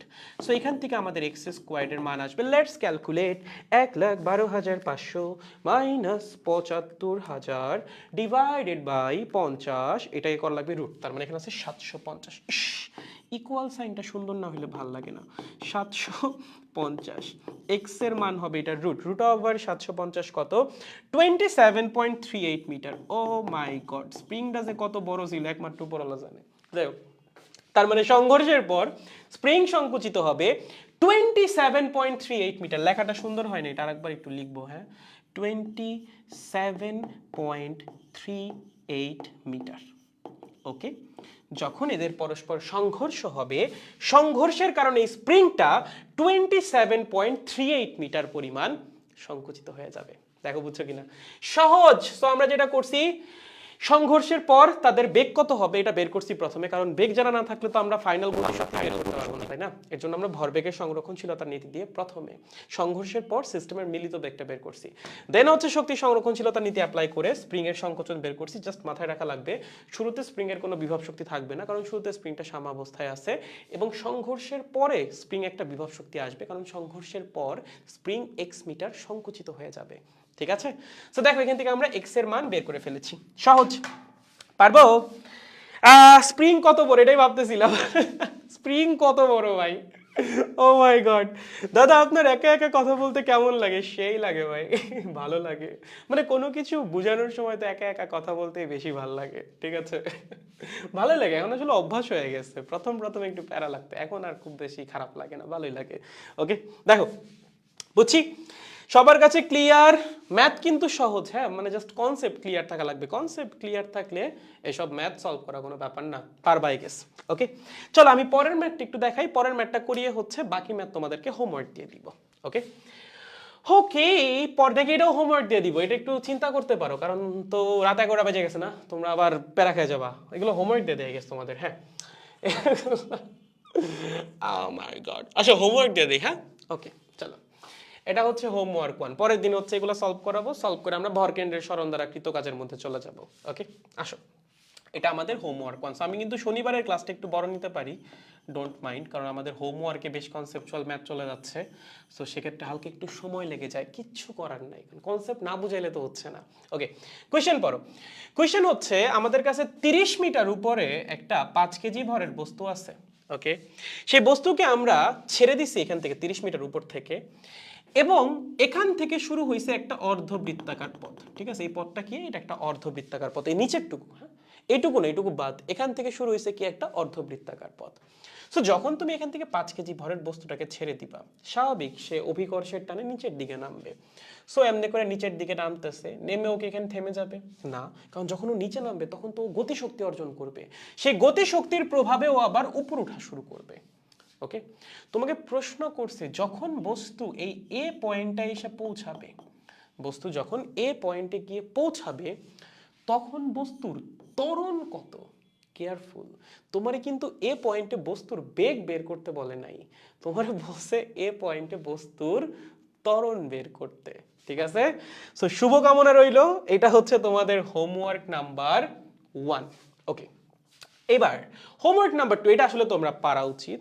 এটা অনেকটা আগের ম্যাটটার মতো, ওই যে একটা দেখালাম না অর্ধবৃত্তাকার পথের অমুক পয়েন্টে যে কতখানি বল প্রয়োগ করবে। সো কোয়েশ্চেন অনেকটা সিমিলার, যে আমরা একটা বস্তুকে এইচ মিটার উপর থেকে ছেড়ে দিছি 5 কেজি ভরের বস্তুকে, এবং এখানে একটা বৃত্তাকার পথ আছে অনেকটা রোলার কোস্টারের মতো। তার মানে বস্তুর এখান থেকে এসে এভাবে উঠা লাগবে, এভাবে ঘুরে তারপর এই বরাবর যাইতে হবে, রোলার কোস্টারের মতো একটা বৃত্তাকার পথ।